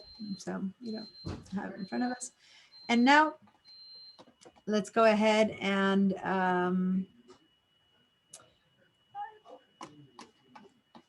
this what were they called? Swap S, probably for swap heads. Let me see. Yes, swap heads. Your screen. Yeah. So, oh, my screen. Thank you, Chris. Always keeping me straight. There we go. So let's head down to swap heads, and I want us to open two at the same time. So up until now, every time we open a photograph, we open them as separate files. We open one, then we open another one, right? So now, give me a second.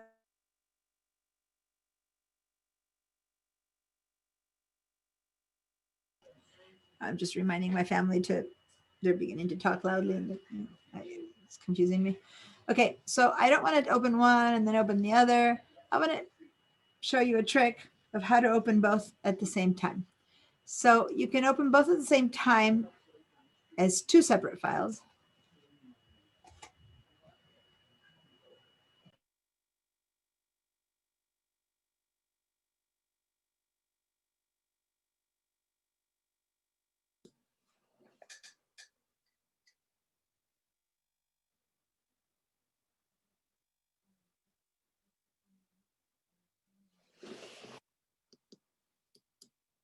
Sorry, I was asking for silence again. Have been heard the first time. All right, so when you click on these two, if you just were to double click, they both open up. But I actually want to go one step further, which is I want to have them open as layers of one file. So instead of opening one and then another, I want both of these to be in one file. So a new file will be created that is in either one. And swap heads 1 will be one layer and swap heads 2 will be another layer. Does that make sense? So from Bridge, you can do that. You'll click on those and then right click and go into oh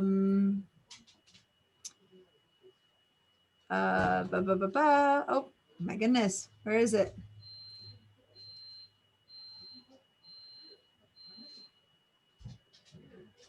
I don't know.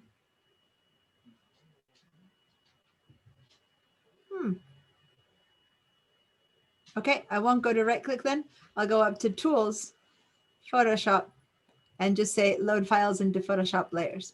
I thought you could right click into it, but I guess you can't. So I double clicked, clicked on one. So how I got to, click on one, hold Shift, click on the other. That's how I got to. Then you go up to Tools, Photoshop, and then Load Files into Photoshop Layers.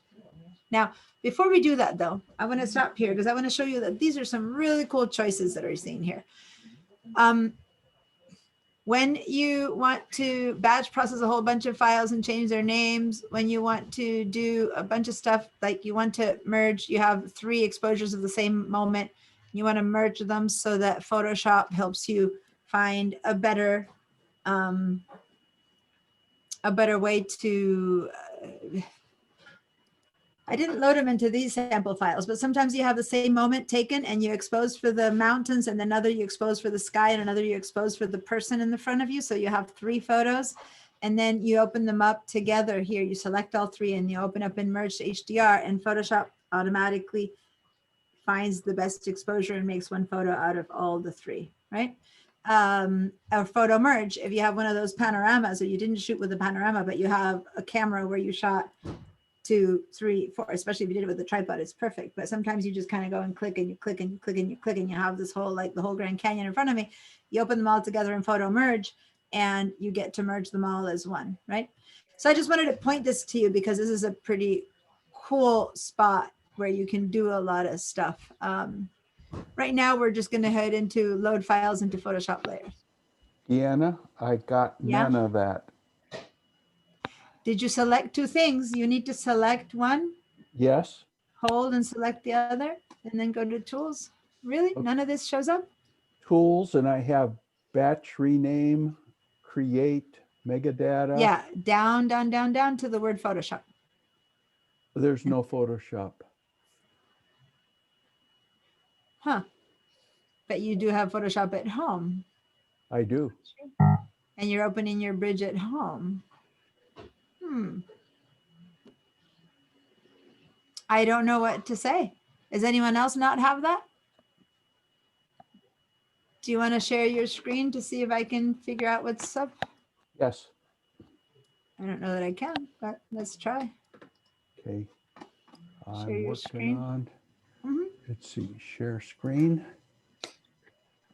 Share. All right. Whoops. I had it in front. Hold on. There we go. Now in front of me. I need to make it bigger so I can see the details. All right. So you selected 2 photos. Yes, they are. Now let's go up to the tools. Oh, Nope. Tools. Oh, why did you leave? Oh, Go back to where the photos were. I don't know where your photos were. Go minus. Yeah.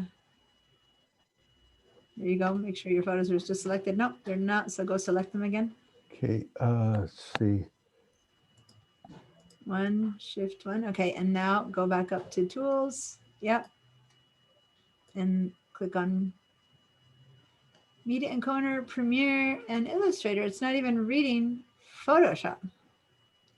And yet you have Photoshop open right there. Are you in Catalina? Or did you just upgrade? Sometimes Bridge No, has to be. I'm in Catalina. I know that when I first upgraded to Catalina, all my Adobe programs kept saying, do you allow Bridge to read the stuff from this program? Do you allow Bridge to read the stuff from that program? And maybe at one point it asked you to allow Bridge to read Photoshop, and maybe you said no by mistake. You might need to go into the preferences and change that. Quick try, and if not, let's continue with the class and I'll help you later. But go to the Adobe Bridge name, top left, click on that, and go to preferences, which is two under. Yeah, click on that really quick. Wants to control system events, say okay. See, it's this kind of thing that maybe it said to you wants to access Photoshop and you said no. So say okay to that.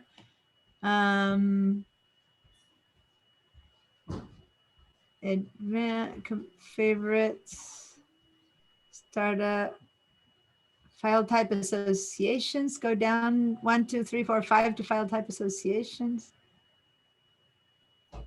Yeah. So when you open, scroll down to the word JPEG on the left, here it says AVI, scroll down to JPEGs. What?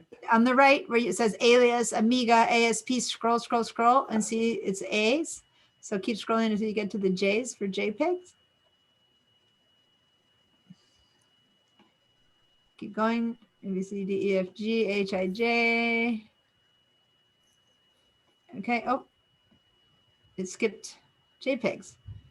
So I don't know. I think you're going to have to either get Adobe's help or you're going to have to go and do some Googling to figure out how come it's not, when you click on a JPEG, it's not showing you Photoshop. I don't know why. Okay. Okay. All right. It should. All right. And say cancel. All right. So you go ahead and just, I'll do it with you. Everyone else, go ahead and click on open, like we said, Photoshop, and load files into Photoshop layer. So you end up with 2 photos, but you stay on, Robert, because I'm going to have to join them later. So go ahead and double click on one of these. Okay. And they'll both open up because you've selected them both. And so see how up there you have 2 swap heads. Yep. Okay. So just to do exactly the same thing as we have, go ahead and now say select all, which is Command A or Control A, select all.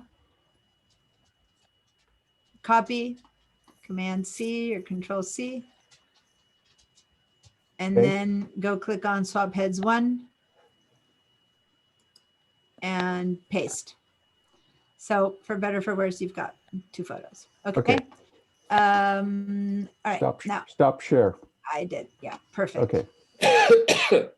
All right. Is everyone else opened up with, and I'm going to preempt Chris by sharing my screen. I got you. Thank you for keeping me honest. All right. So here I am in Photoshop with 2 layers. In fact, the only difference, Robert, is that you ended up having subheads 2 on top of subheads 1. So you might want to flip it so that you end up, grab one and put it on top so that you have the same order as we have to make it easier to know. Top you have 1 and bottom you have 2. So that's how you open a new file. Now, before we go any further, let's save. Let's say file, save, or save as. It's the same because it'll want to force you to save as because they need to turn it into Photoshop. And now for those of us on VDI. We're going to go and say Google Drive, iDrive, Photoshop classwork, and then just call this one swap heads. It didn't pick up the name as it usually does because, and actually I'm going to say align too, because I'm going to teach you about aligning two images, swap heads and align, and then say save. It didn't give it a name because it had two files and it didn't want to choose one over the other. So this was created as a new file for everyone except for Robert, who opened one, dragged in a layer, and now you do a save as and you create a new file. Deanna, I'm not there either. I wasn't able to open up through Bridge. And so I've got both photos opened up in Photoshop, but I can't get them together in the layers. Okay, so go to one, do a select Okay. all, copy, and go to the next one and paste. And then you'll end up with the same thing I have.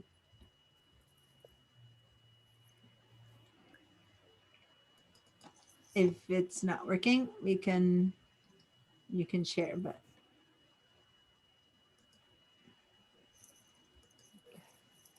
Did that work? I don't think so. Okay, so go ahead and share. Okay. Is anyone else in this situation so that we can help you all at the same time? Someone else for whom the bridge thing didn't work? Deanna, mine worked, but when I saved it, it saved it as a PSB as in boy. Which is a different type of file. So that's up to you to go back and save as and save it as a PSD. I'm not sure why it chose PSB by default. Carol, are you sharing? Yeah, it says I'm sharing. Okay, there we go. Since it's the same screen, for a second, it looked like it was mine. I see it. Okay, so say okay to that. Okay, so say copies. You've got a tool that it's asking you. See, you've got the tool that you keep clicking is is a retouch tool. So you might as always want to just move to the move tool as the default tool, so those weird things don't keep happening. Yeah, when you're not retouching. Okay, so say copy, which is Command or Control C, or edit copy. Okay. Now click on the other file, swap heads 1. Up on top, you have two open, go to the first one, and now say paste. Command V. No, you said let's print, so say cancel. Sorry. It's okay. So edit, Okay, paste. thank you. Perfect. And then now you end up having the wrong layer on top of what we're going to do, just so you know. So click on the little YouTube, Paul, Robert, I didn't think, click on that little lock icon next to the word background. I already did Yeah. it. I Okay, good. replaced the names. Perfect. And then put the layer 0 on top of layer 1. Yeah, that way when we say move this one over that one, yeah.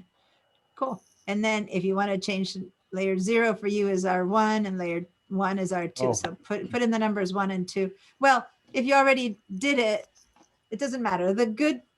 Basically the good face of the mom is layer 1. Okay. And the kid is, yeah, that's layer 1. So where the mom is bad, that's layer 2. Okay. Step All right. Does anyone else need a hand? Thank you. Nope. Okay. So then,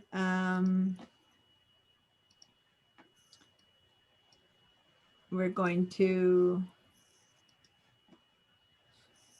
I lost my share for, I lost the track that I needed to share. See, I'm trying to get one step ahead of Chris.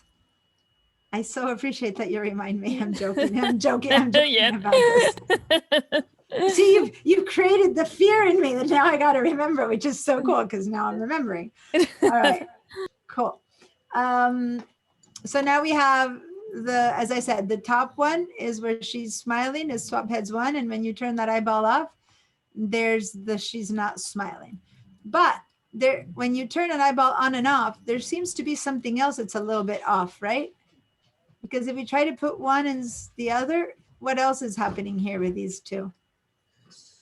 Their positions have changed. They're not quite the same line. Yeah, and might not matter too much the position because you're going to position it, but it does matter that one is smaller than the other. And if you put the head, the smiling yeah. head from the top one into the bottom, she'll end up having a big head or a bigger head. And it'll be subtle, but it'll be. See what I mean? Can you guys tell? When you turn one on or off, that the size and the positioning, you could move it to the right place, but there's actually more background in the bottom one in the foreground. So you're going to have trouble with that. So, Deanna, yes. so can you tell that kind of differences from the metadata? No, because both of these images, I would assume, if I go to metadata, they probably have the same exact, let me see.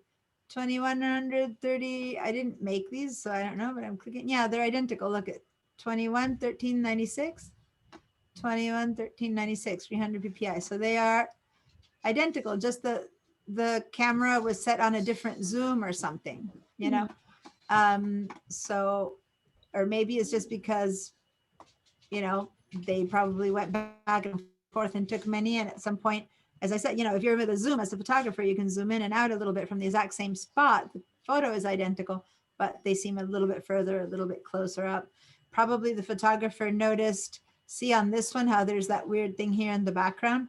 And they said, oh, why am I shooting all this empty space? Let me zoom in and do a bit better, which is this one, except for in this one, the baby was crying. So we're going to have to, probably make this one where everyone's happy, the original one, and then kind of fix that again. So anyway, the reason I'm showing you this is because there's a cool feature that instead of us having to guesstimate for years, what we had to do was bring just watch what I'm going to do. Don't do this. Bring the opacity down on one of them, like the top one. So you make it kind of the same. And then you'd go and you'd kind of move it around until the guys got into a similar place. And then you'd make it bigger or small, Oh, good. I thought I'd lost it. You'd have to kind of guesstimate and do a bunch of stuff until you finally did. Not, after some little bit of work, you managed to get them to match. But now there's a tool that does that for us. Okay. So now let's select both layers. Like layer 1 and 2. So select layer 1, hold down the shift and select layer 2, or vice versa. It doesn't matter which order. And we're going to ask Photoshop to look for aligning points that match and that it can align the photos for us. All right. So we select both of them together. Now I'm going to go to layer, align. And then I can choose, do I want my top edges to be aligned or my centers or my bottoms or my horizontals, And to say the truth, I don't care about my edges right now. I do care about my centers, which are the people. So I'm going to choose either horizontal or vertical centers. I don't care. In the end, it's centers. So I'm going to go for vertical centers. And I let the computer do its thing. Oh. It didn't. Hello. Align. Horizontal centers then. Oh. Is my computer doing weird stuff again? Are yours aligning? Because what it's doing right now is it's trying to align the photos to the edges and not to the image. So I'm wondering if I'm actually missing.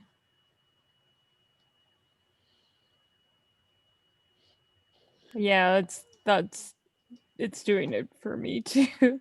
Yeah, so so that's not the align then. Where's the align? Align layers. I'm in layers.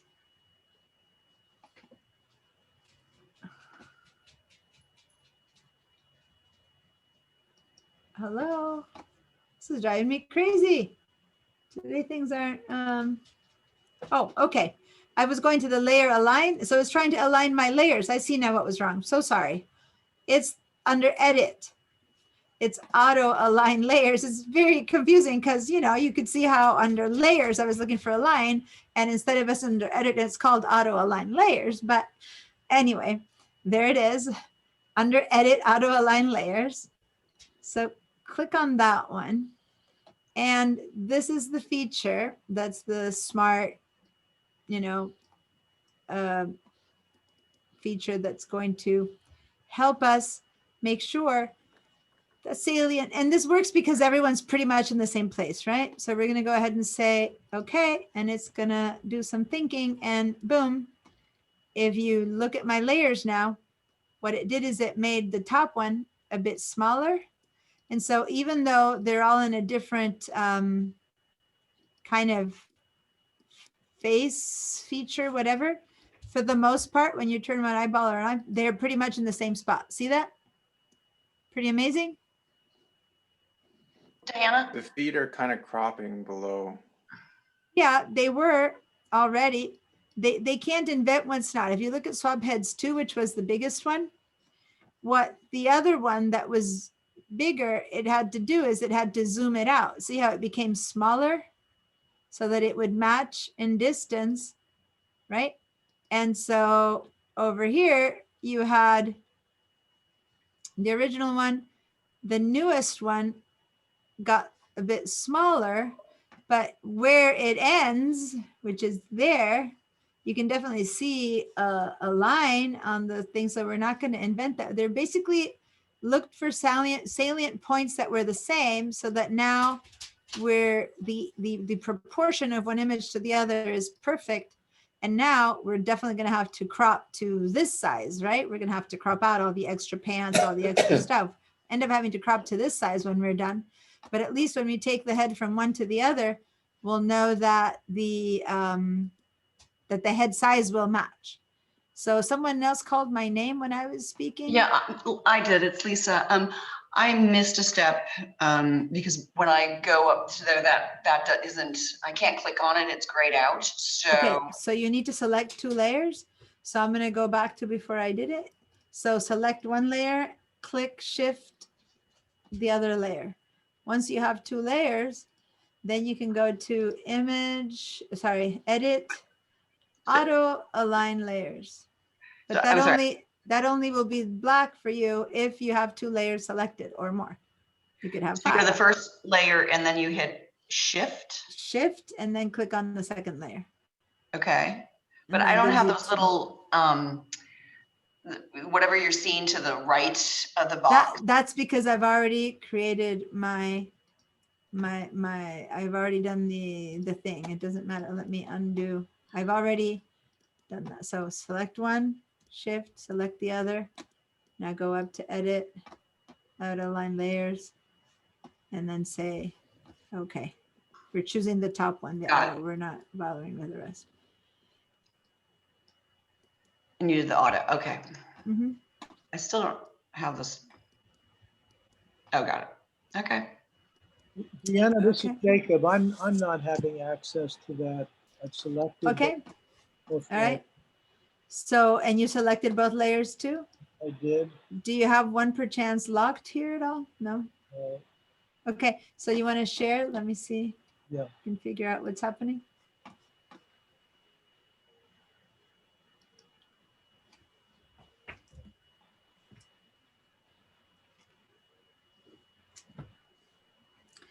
Actually, as an interesting note, the other day, remember I showed you that sunset that I said, oh, this was on Thanksgiving. It was actually 2 photos that I took of the same moment. And I did this, I auto aligned the layers, and then I was able to retouch and blend things to make them look like one longer one. So, okay, so let's see. You got yours 2 selected. Okay, go up to edit. Auto align layers way down, like 2 under free transform. So go basically to the middle of the whole. I was expecting it to be at the top. Yep, there it is. Yeah, it's hiding. You saw how I had gone somewhere else too. It hides. All right. Okay, click on that. And we're using the automatic one. So yeah, just say okay, and it'll do it for you. It'll think a teeny bit, and it finds the content that's similar, and then it does it. And then that- Okay. okay. Now, clearly, in this case, it was relatively simple. Clearly, all I needed to do was make the top one smaller to make it fit. Other times you have to, one is crooked and the one ends up crooked. You know, there's different things that could happen. But in this case, they were both straight. The tripod was on. I guess the zoom was in. And so it's a simple, just make it smaller to match. It would have taken our brains quite a bit longer to get that to happen. Now we know that the head from one is the same as the head from another. Okay. So it's not a big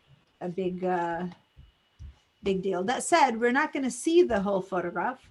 All we're going to do now is we're going to take her nice head from swap from the top and put it in the bottom, because all the people are happy in the bottom. She needs to have her happy head in the bottom. Okay. So what we're going to do, we can keep the whole image if Can you we share it, want. Diana? Screen. Oh, shoot, darn it. I didn't do it. And someone even preempted Chris this time. Was it Lisa? You're Carol. slow on the uptake here, Chris. Okay. All right. So back to where I was. Okay. So now the top one is the one that we want only her head from. Everyone else is good on the second one, right? So let's go ahead and instead of calling them top heads 1 and 2, let's double click on the bottom one and call this one, keep this to be clear, right? And smiley head only or something like that, just so that you guys are clear and I don't have to be going 1, 2, 2, 1 in case some people call them different things. But now it's like, yeah, the bottom one is what we want. And from the top one, we only want her head. Yeah. Now, we could have done this from another file. Like, had this been another file that she was on another file, we could have just grabbed her head, copied it, kind of with a lot of space, copied it over here, and then pasted it and masked it out. We could have done all that. But since we have the entire layer, we can keep the entire layer. All we need to do is we need to mask the whole thing out and then let only her head come through. So if I want to put a mask on this smiley head only layer, what should I do? How do I put a mask on it?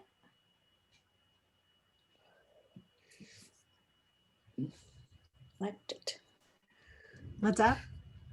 Select it. Select the layer, yeah, but we don't want to select the head and mask the head.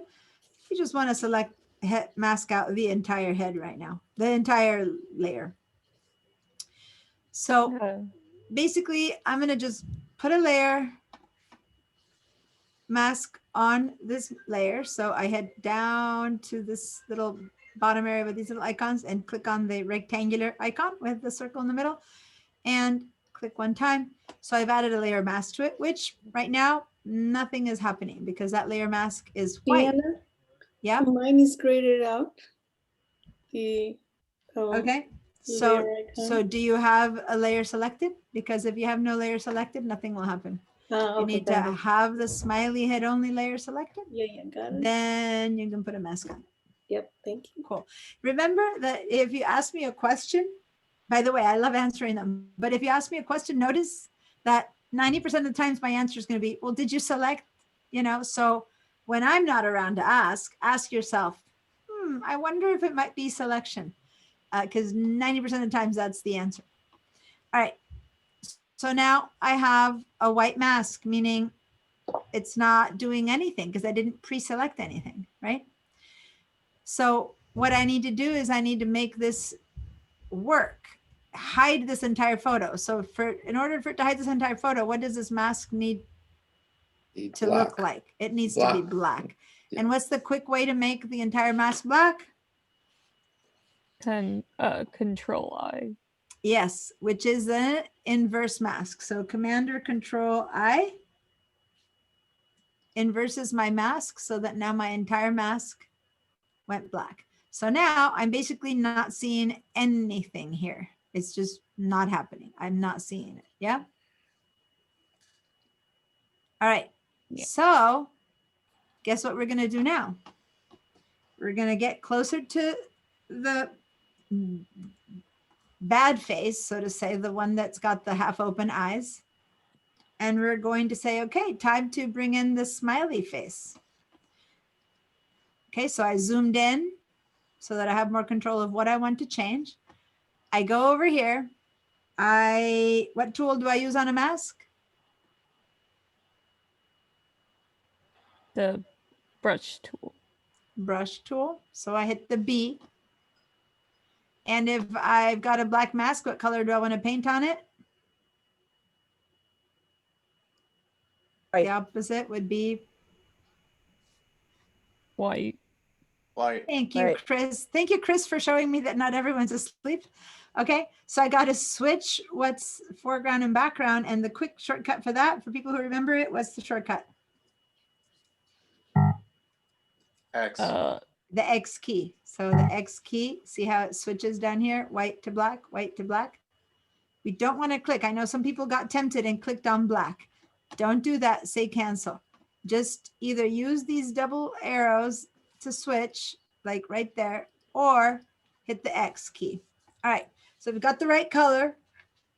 We got the right mask. Now we got to see if we have the right brush. So I'm going to look over here, and 100 me, the one I have, is 100 pixels long, and it's very soft. You can just see the drawing of it. And I don't want a very soft thing here. I want a semi-soft. So I'm going to click on that, and maybe let's start with 60 or 70% soft. Then we can see if we need more of an edge or not, but I don't want to go much. So I only want the edges to merge a little bit, but not a ton. So we'll play around with that and see how much. And I think that maybe a bit smaller of a brush might be a better starting point. Okay. So now basically what I need to do is click here and paint white over her face. And her new face shows up. But since the face isn't in exactly the same spot, right? Some things are a bit weird. But if I just focus on her face and her head, get her original face and head in here so that it doesn't look like suddenly the head has less head or less hair, usually the rest kind of falls into place, right? Because who knows and who cares if it's the right neck or not. There you go. I barely had to do anything. And if I look, this is all I let in. But you make sure that nothing looks duplicated, no curls look kind of weird. And there you go. That's as easy. That's all it took. Pretty cool. I did it a different way that might seem faster than what you did. Yeah, there's so many ways to do it. Well, tell us your way. What I did was I just selected the face in the upper layer and did Command Copy, Command Paste, and I had a new layer with just her face, and then I made this layer invisible, so it just had the face layer and the bottom layer visible. Since we did the 2-layer thing, this is a good way to go. But say that we didn't have any of this, right? And all you did was have the face itself, right? So you could have gone over to the face itself and copied. So let's say that we do, so here I get the good face, right? I get this whole chunk of good face, try to get a bit over. Copy that. So let's imagine that this didn't exist. I'm going to hide it. It doesn't exist. If this is not there and this is all we have, then this is what he's saying. He just pasted just the face. See how in this case, all he did was paste the face, right? And then once you paste the face, you add a mask to it anyway. It's the same work. And you go and you mask out the edges that are bugging you, in this case with white. So you just kind of go around and mask out anything that you don't want, right?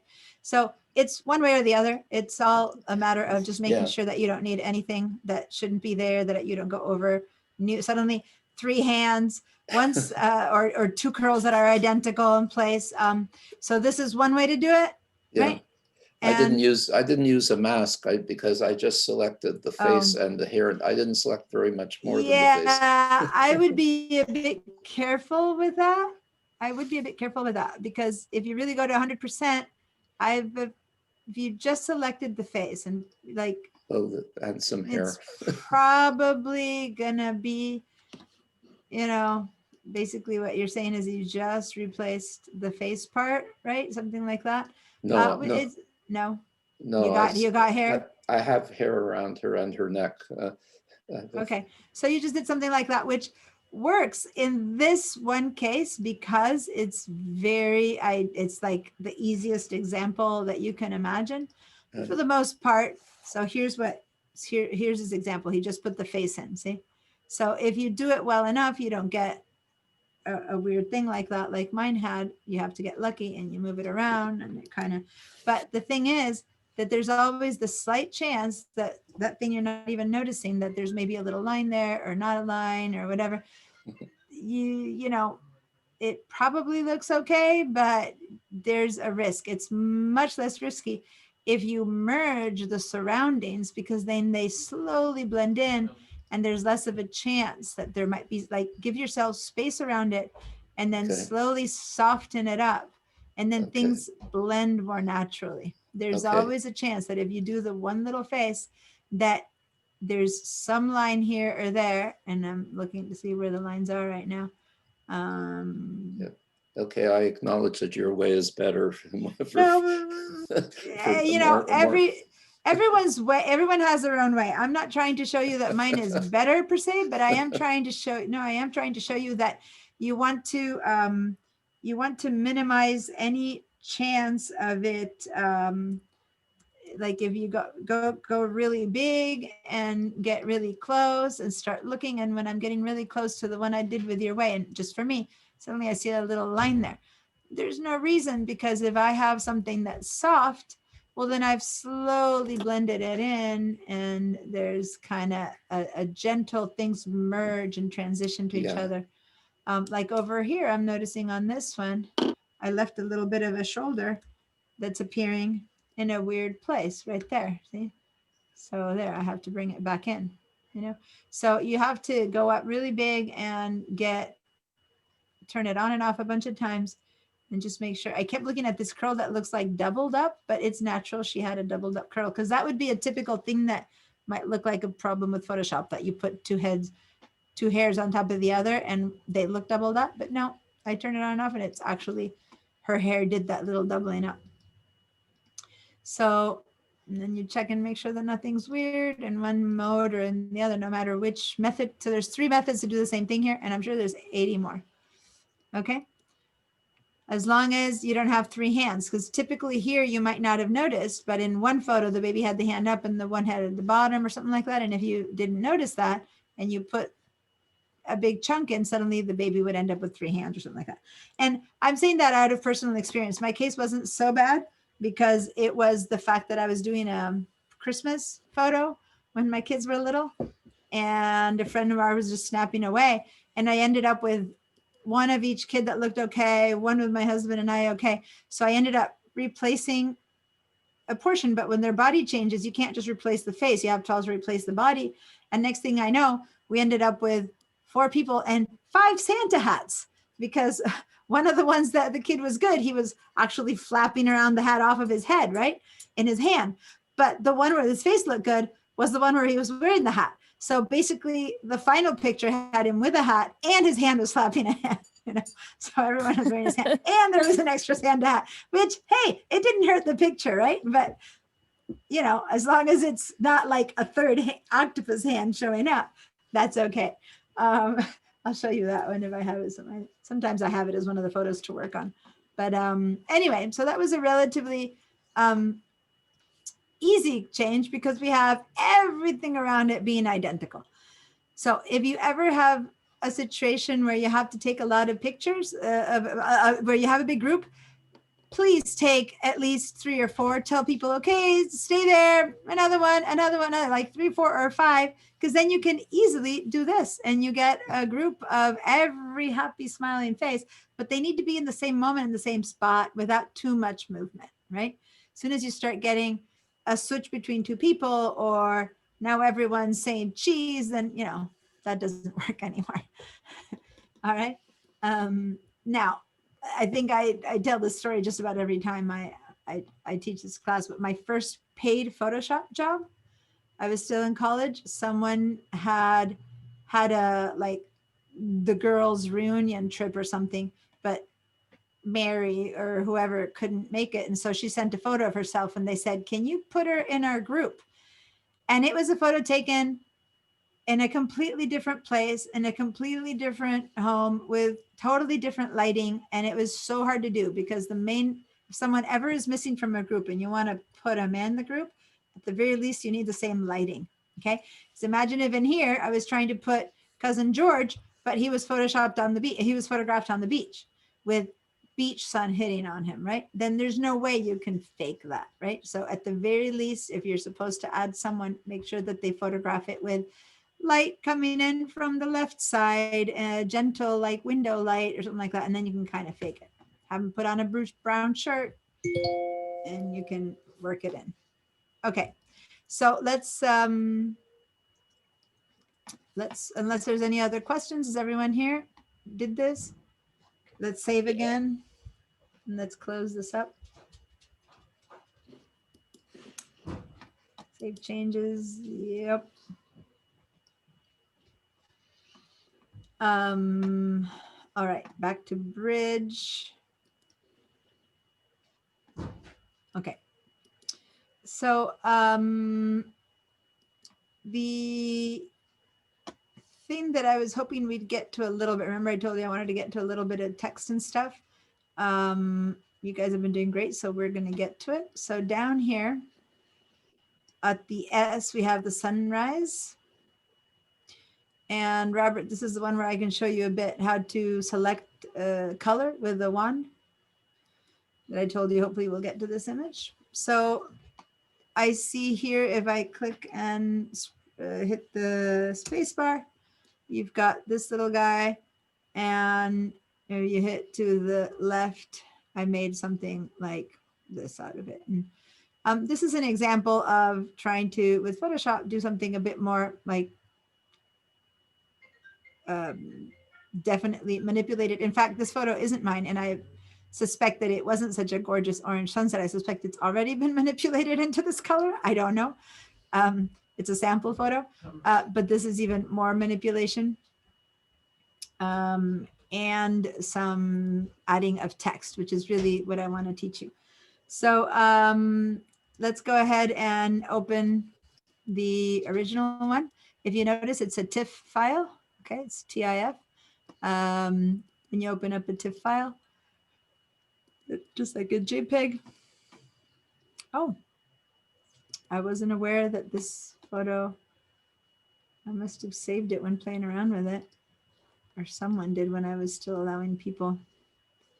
This is a lighting effects filter. I wasn't planning to teach you a lighting effects filter right now, but if now you recognize what this is, right? It's a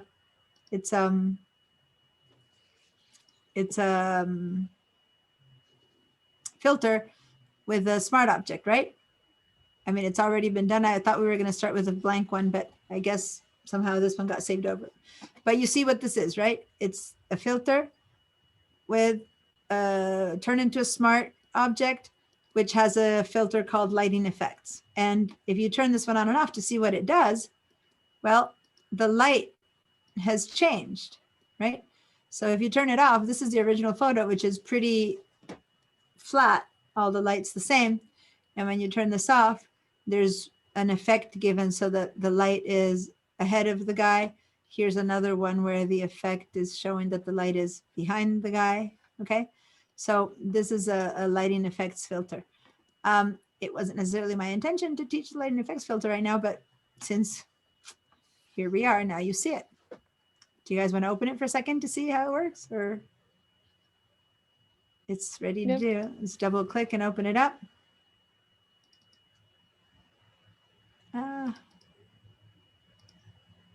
Hello. Why is it? Wow. Why is it not opening? Okay. It opens and it closes. How funny. Why is that? I'm wondering, there's something off. As I told you, this isn't the file I was thinking that we're gonna open up. But see how it's opening up and closing up. It's so weird. Weird things are happening to me today. Is that happening to you guys too, or just to me? I opened it fine. You Yeah, you guys I are opened it opening the fine, too. line. Let me just restart my Photoshop inside of this. This is crazy. Why am I can't keep teaching you if my Photoshop keeps doing save changes. No, my Photoshop keeps not doing what it's supposed to be doing. Okay, so now let me open with Photoshop and let's see if this time Photoshop behaves. I'm kicking Photoshop open again.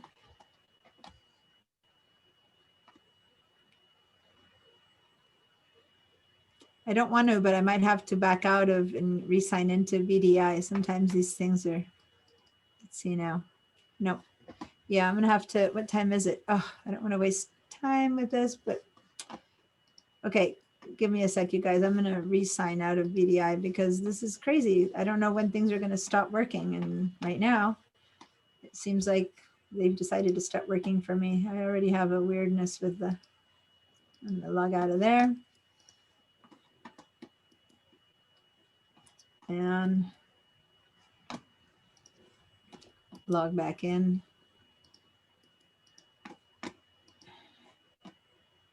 Okay, let me log back into everything.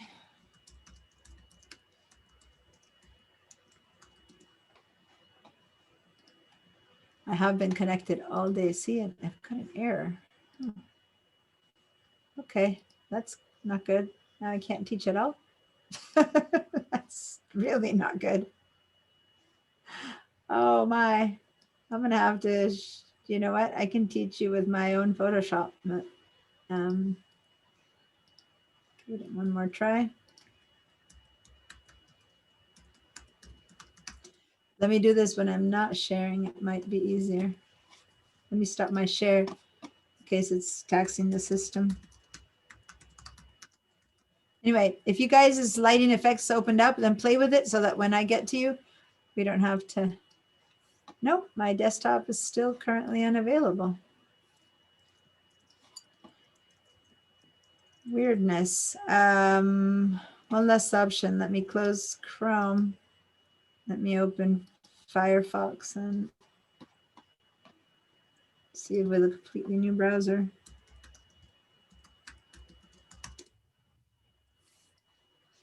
See if I can sign in this way.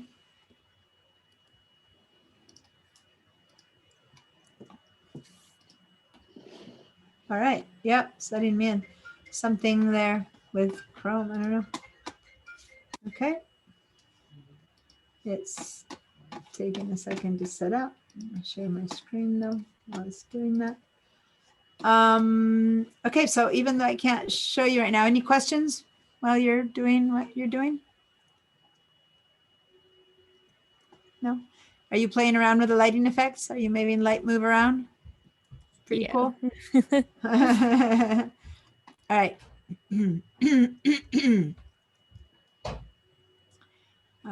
Still pulling mine up. Well, ask me something, you guys. Or tell me a story. Thanksgiving What's story. finite spot and point? I don't have it in front of me, so off the top of my head, I can't see, but usually it might be the direction your light is going, like the point you want to point the light to, but infinite usually is when it's heading off into, you know, like infinite perspective, it goes off into the nowhere land, and finite, it has a point you're heading to, but I'm not sure if that's what this is doing. So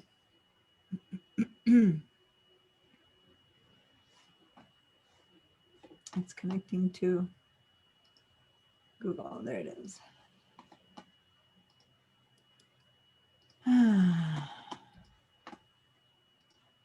don't know what I've been, maybe because I've been on it since this morning, it decided it needed a break. I'm working it too hard.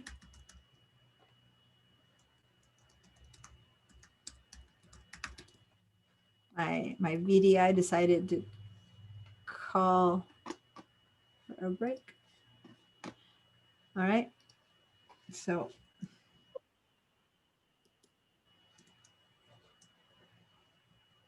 Image.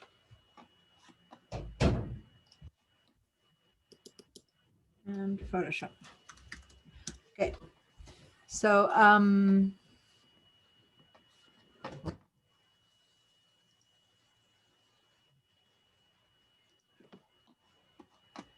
okay, so here I am in the Photoshop class files. A second while it signs in, and hopefully this time my computer will work. Put in other filters on that thing. Have fun while I'm catching up. Have at it. Put in filters trying to imitate. You guys have in Bridge. You saw what I was doing there.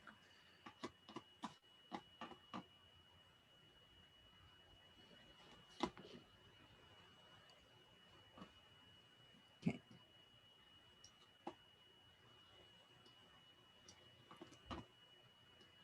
All right.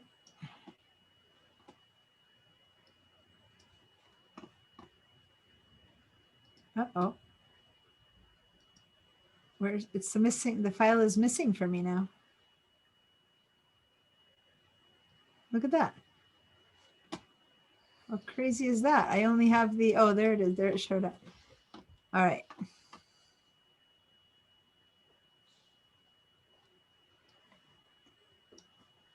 Okay. There I go. Opening it up. Okay, so now let me see if it's gonna let me.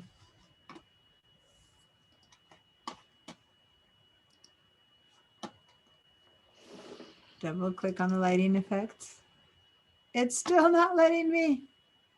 After all of that, I don't know what to say. Let me see in this version of it if it lets me in. No.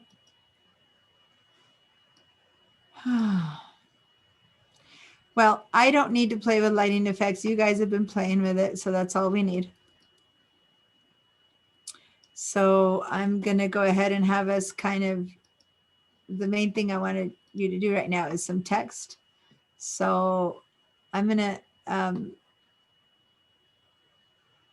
get rid of the extra. There's 2 versions here, right? So I'm going to get rid of one of them. I'm going to get rid of the top one just to make things a bit cleaner. So now, you see guys what I did just to make things easier? I had 2 sunrise surfer layers with their own lighting effects. I guess I was trying different things or whatever. I'm gonna grab the top one that says copy to and just get rid of it so I can right click and delete layer. Okay, and say yes. And then you're left with just a sunrise surfer. Unless you guys were playing with that one, in which case you can leave it. I don't know why I still can't open my line, so I'm just going to stop trying. But that wasn't what I was trying to teach you anyway, so that's all right. So is everyone ready? You're done playing with the lighting effects? Now, the example that I gave here has one more hue adjustment layer turned on, which is called a color fill. And I just put a color fill on top of this one here. And then I played around with the modes. So that's what gave us this effect, which you could like or not like, but it's just showing you how to use other adjustment layers for effect. But then the next thing I have is just a piece, a layer with just some, some background. But then I gave it an opacity so that it wasn't fully opaque. I gave it a transparency, from fully transparent, made it a little bit transparent, which is what that is. And then I wrote some text on top of it. Okay. So then and it had this little cool lighting effect. So that's a simple transformation to make something happen. So we're going to make something like that happen here for us. So there's so many different effects that you can do, but the one that I used on top of this, we have been using adjustment layers to make things that are really different, like vibrance, hue saturation levels. Those are the ones that we've been using, I've been teaching you. But the one that I've used here is one called solid color, which for the most part just works to colorize something, right? So where did I grab, let me just say cancel, where did I grab this? So you select your layer first, sunrise. So if you're still in lighting effects, go ahead and say okay, or done, or cancel. Like if you like them, say okay, and if not, say cancel, and come back to this. And now select your sunrise surfer layer, and then down here, we're going to add an adjustment layer to it. So the circle, the round circle that's half graph, half black, that's the one that I clicked to get my adjustment layers. And we're gonna head over and give it a solid color. Now, in the other example, I had chosen a bright pink, I guess, or something like that, or it looked like a bright pink. So remember, to choose colors, you first have to choose from over here what kind of color you want, green, blue, yellow, you know, just the general. And then over here, if you want it to be bright or dark or light, right? So I would assume that a pretty bright color would be the choice right now. So go for, I'm going to imitate kind of what I did before, I guess, which was some kind of a pinkish. You can choose whatever you want and say, okay. So here's the problem, a solid color layer. Do you remember this was called solid color? If you don't remember, it's called solid color. It gives you a solid color, right? Which it's covering up. So this is a perfect example of checking out what the blend modes does. Blend modes is how you blend one layer into another. Now, remember, those of you who were alive in the time of slides, because I know there's some young ones hanging around in the class, but if you remember what slides were like, can you remember putting two together and you have like a different image, right? Because you're seeing through two different things. Imagine putting on a pair of green sunglasses and then a pair of pink sunglasses. They both affect what you're doing. There's a blending there, right? So you can, if you just make this less opaque, so if you go to opacity and just bring this down, all you get is a washed out pink on top of everything. So that's not really a blend, right? It's just you're seeing a little bit of what's underneath, but really it's hard to see through. So instead of that, let's make sure to put our opacity to the top. And let's play with a little bit of blend modes. There's so many different things that blend modes can do, but usually you would use these artistically. But they're in chunks, right?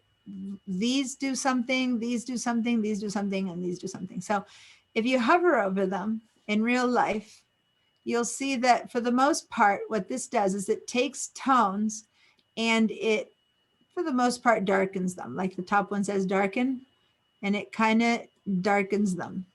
You take the lighten ones and it kind of lightens them. Then you have the overlay, and it's more of an equal-ish blend in one way or another. And I'm kind of running quickly over what they're doing by hovering to see what they do. Difference is the one that I chose last time. Exclusion, subtract, divide, hue, gadget saturation, luminosity, and then back to normal. Okay, so I'm not saying you need to choose one of these. I'm just showing you how differently these work. And then once you do choose one that you like, say that you like this one for some reason, you click on that one, then you can change that and go, oh, not really. I really was looking for this other one.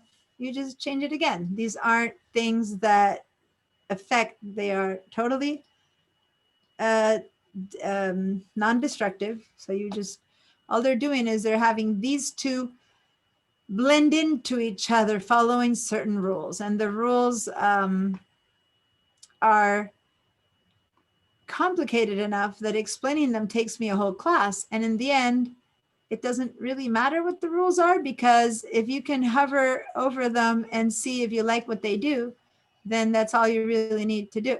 At most, it'll change if you change the color. Like if instead of pink, you have green, you know, it'll change. But other than that, what they will do will work based on if you like what it's doing or not. So in the end, I chose something like difference last time. So I'm going to go ahead and choose difference again, since I seem to have chosen the same and the same color. It still works for what I want. So there's no selections been made. There's nothing. There's just a filter being applied. And then another filter down here, which remember also gave us part of that, because look at when I turned this one off, it's lost that bright area that it had. And so that bright area is affecting the difference. So as soon as you turn one thing on, all these things kind of build upon each other. All right, before we move on to making our text, which is what I really want to spend the last few minutes on, any questions with this? Nope. As you can see, when it comes to making things funky, there's bazillions of ways in Photoshop, and you can spend hours playing with systems. But I do want to work on making a new layer now. So go down to where we're in layers, clear new empty layer on top. And for this one, we're going to go ahead and create a selection. So I created something about yay big. Doesn't really matter exactly what. And I selected it and I filled it with a color. Now you could fill it with a color again with another solid layer. I mean, you could, like, I could do exactly what I just did, make a solid color if I wanted to and choose a color. Only this time, since I made a selection before, it's right on top of the color. So I think in my example, I had some kind of a yellowish gold or something like that. Remember? I said, okay, but then I didn't necessarily want to blend this one in. I did want to just make it less opaque. So then I got something similar to that. I don't remember. Let's see.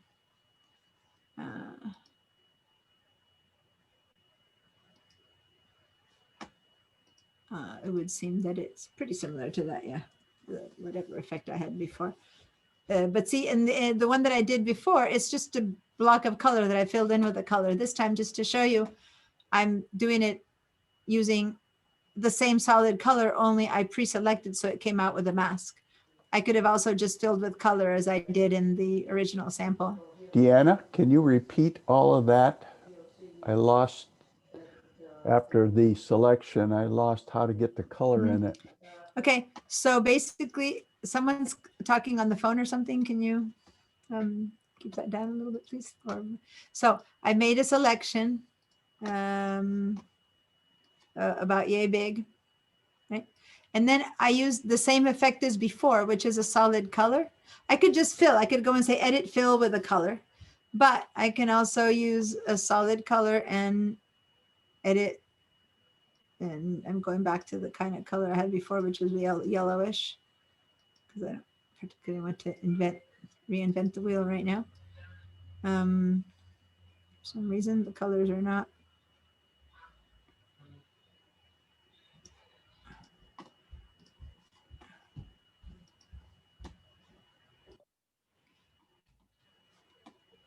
Admit, Lisa. Okay, so back to some yellowish kind of color. And say okay. And so now I've got my yellow there. And then what I did is I brought the opacity down so that I can see through it. I made it a bit more transparent, not much, but just by a little bit. You get it too transparent, you can't see the text too much. So I just gave it a little transparency. And now I'm going to write some text. Okay. So I'm going to go over to the text tool. And after I choose the type tool gives me some choices up here. It would seem that it's going to write in black. This is the color of my ink. I can choose a different color, but it's not coming from there, but rather from here. So say that I want to write in pink or in blue, right? I could click over here and write in blue. But the cool thing is that it would be hard to choose that exact same blue. Like it would be really hard to by guess it. So watch. I'm going to click over here, and instead of trying to guess that blue, when I get this box, what I can do is I can go and choose. See how my mouse out of here turns into a eyedropper? I'll go choose a place where I have my deepest blue and click, and that brings that deepest blue. And I'm going to make it even darker for text. So I'm going to kind of keep that same tone, but darker. And then I'm going to say, okay. So now that's the tone I'm going to write in over here. And then right now, the writing that's coming out is whatever is by default that you used last, which I guess in some example, I use Lucida 300. You might have something 12 points is more typical. What pointages is yours in? If you've never used it, it's probably 12. Yeah, probably 12 is more typical, and maybe it's Arial or one of those. I don't know. Say that you have something like that. So I'm going to just go ahead and single click in here, and sample text gets written in there. And this sample text says lorem ipsum, which is just Latin for sample words. Write something in here. So if you want to write surf haven or whatever, I think I wrote dream. So I'm going to go ahead and write dream again. I don't, Duram. Write whatever you want.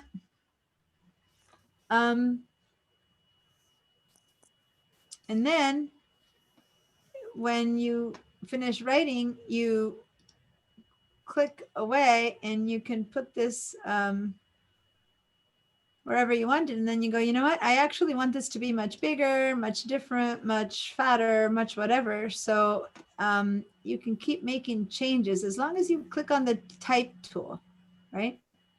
You don't need to be in the text to be doing it. Click on the type tool, and then you can go over here and you can start changing. You can go on and make it, I don't know, 48 points or whatever. Whoa, no, too big. I want to make it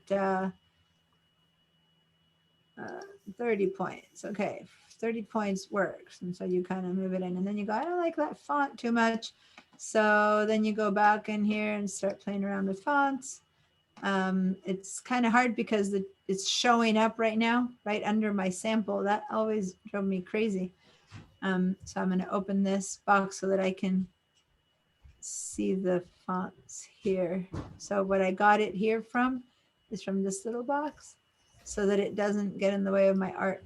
So now I can play around and maybe do something like that, or, you know, hovering in real time. You're not sharing, Yes, I am. are you? Okay, sorry, I can't see it. Everyone else is seeing it? Meaning, has my connection dropped perchance, or do you have it under something? Does anyone else see me? I Diana, see. I see you. Okay, all right, just trying to confirm, because I know I'm sharing, but doesn't mean that you're seeing me. Diana, Right. Yeah, Lisa, my puppy pulled out my desktop cord, so I completely lost you and had to re-sign back. How did you create the little box, little yellow box with that And- you're? all right, so let me go choose something and be done, and then I'll go show you that again. Okay. Let me choose, I don't know, something boxy this time, which doesn't look very dreamy, but there you go. So how I created that was I just made a selection with a selection tool. I started out here in the black so that it goes to the edge, and I made a box for it. And then what I did is I could just fill it with a color. I was telling everyone, since I already showed that, here I showed getting another solid color fill, but for everyone else who wanted to see how else to do this, I can go over here and choose a color first. So I'm going to choose, let's choose I don't know, a reddish tone this time, or a, I don't know, greenish. I don't know what tone might work for this. I'll go for a bright green. I'll say, okay. And then I can just do edit fill, right? And, oh, I needed to make a new layer, sorry. And then I can say edit fill, which is a different way of getting to the same place. And then I choose my foreground color, which I had chosen green. It just takes more work than the other way I did it. And then I end up with a filled up box. And then I ended up bringing down the opacity of that filled up box. And then I wrote over it. Okay. So those are all the steps I went through. Only in this case, the way I did it the first time is just making a box and doing a solid color filter. Thank you. Hi. Oh, here's the guy that you saw his portrait when I said now he's 18. There you go. All right. Oh, and he's the, Alan wanted to see the After Effects that I said he'd show him, but he had to leave some. There you go. All right. So I'm going to get rid of the green version, and I'm going to change the text that I didn't like to another font. Anyway, so you can keep changing things around. Oh, there's the text, the type. There's my,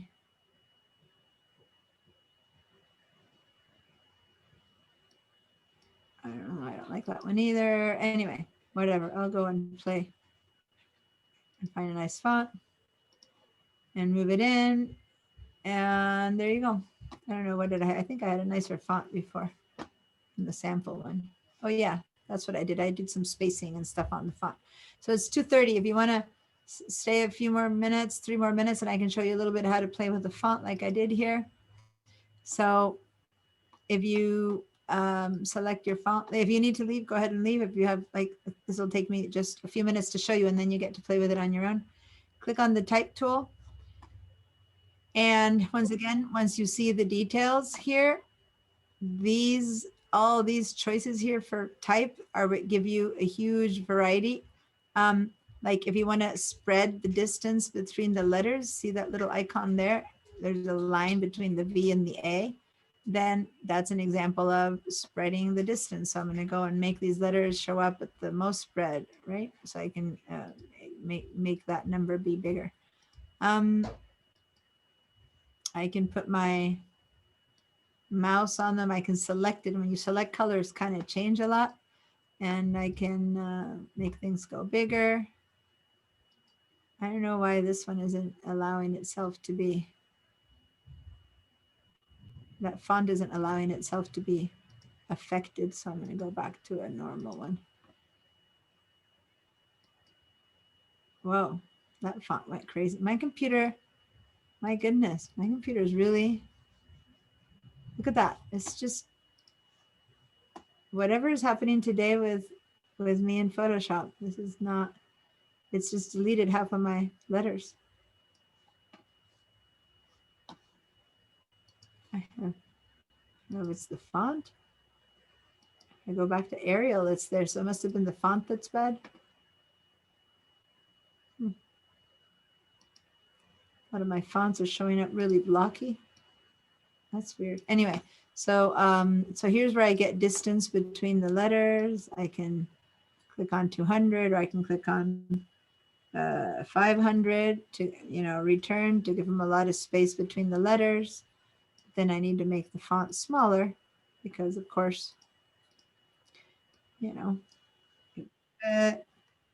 here I made smaller font, maybe even less, 18, and something like that.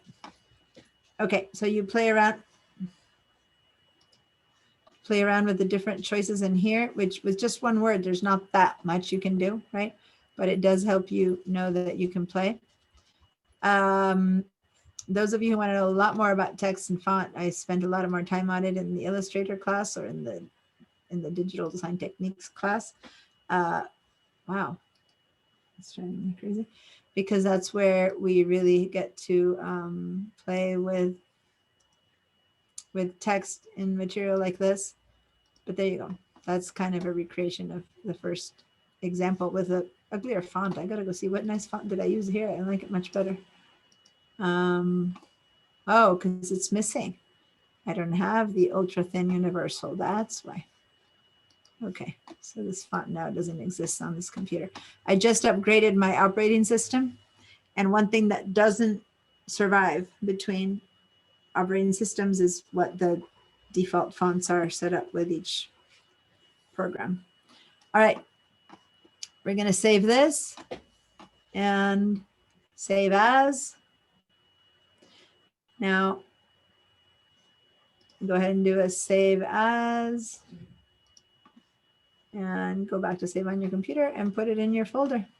Google Drive, if you're in PDI, My Drive, Photoshop Classworker, or Sunrise, Surfer, Dream, save.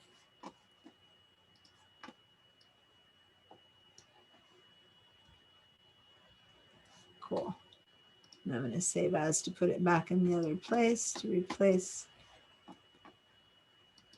my shared drives one. I have a bad feeling that I've got some corruption going on there.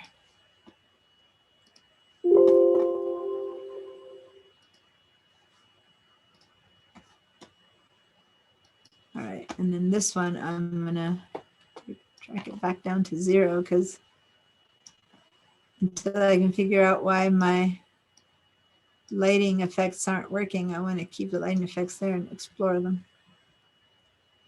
I'll open it up from my regular files to see if it's working. But you guys know the file is okay because you guys said that your lighting effects worked. So it's just my setup. It's nothing's wrong with the file. Yeah, I don't know why.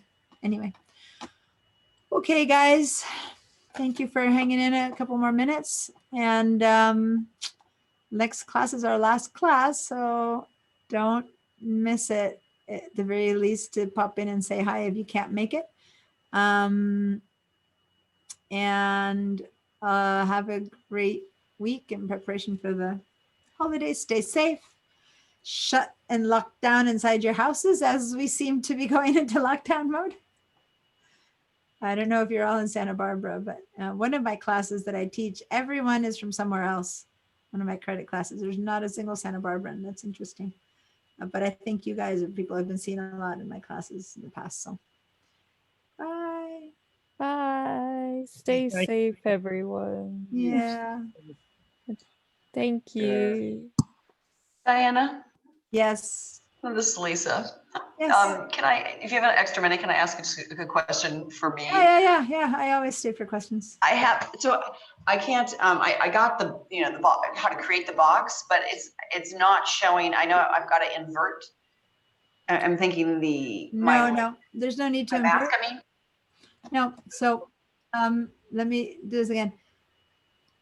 Make a box and either fill it directly with the color, or if you want me to show you how I did it with the adjustment layer, you just go and choose. I created a layer and it was the yellow. So I created the first layer, which was a pink layer. Then the color fill. Then I did another color fill, which is the yellow. And on that yellow layer, I did the rectangular box.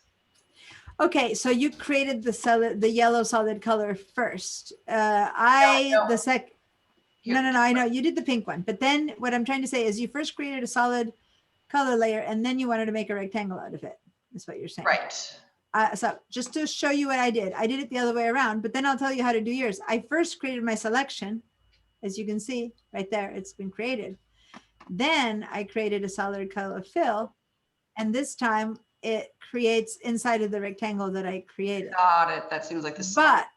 But if what you're doing is that you created a second color fill right there, then it's okay. All you need to do now is create your rectangle. Which I did. And then you can, in this mask, you have to choose to fill with, if you have white with black, and if you have black with white, right? So you can fill with white, edit, fill with white. No, sorry, I have white. I need with black. Black. And say okay. And there you go. And now, if this is how you got left, then now you have to do invert. But go ahead and do a Control D or a Command D to deselect that, and then Command I inverts your whole layer. We said another option, to say the truth, that might have been even easier than that whole fill, is just to paint it with black. So get your black brush, make it big, and just fill it in with black. It's like you just basically all the different tricks that we learned worked. You just basically need black and white, white and black, either with a fill or with a brush, and then you invert the mask. Control I or Command I to get this. But I'm not even seeing any of this on top of my surfer image.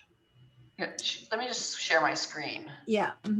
It's possible that you created your layer underneath him. Go ahead and share your screen.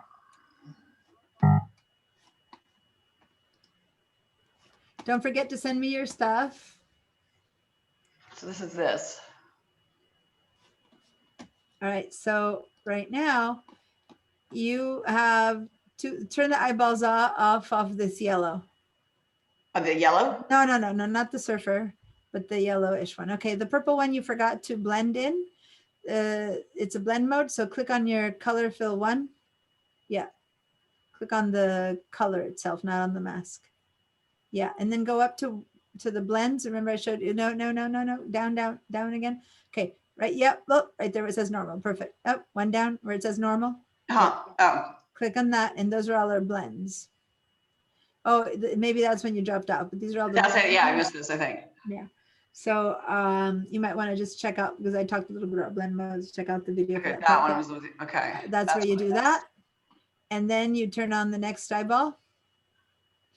And then here you just need to invert your mask. So click on your mask, but get rid of your selection. So do Control or Command D, because you don't want to invert just your mask. You want to invert your whole selection. So say deselect. And now Command or Control I to invert your mask.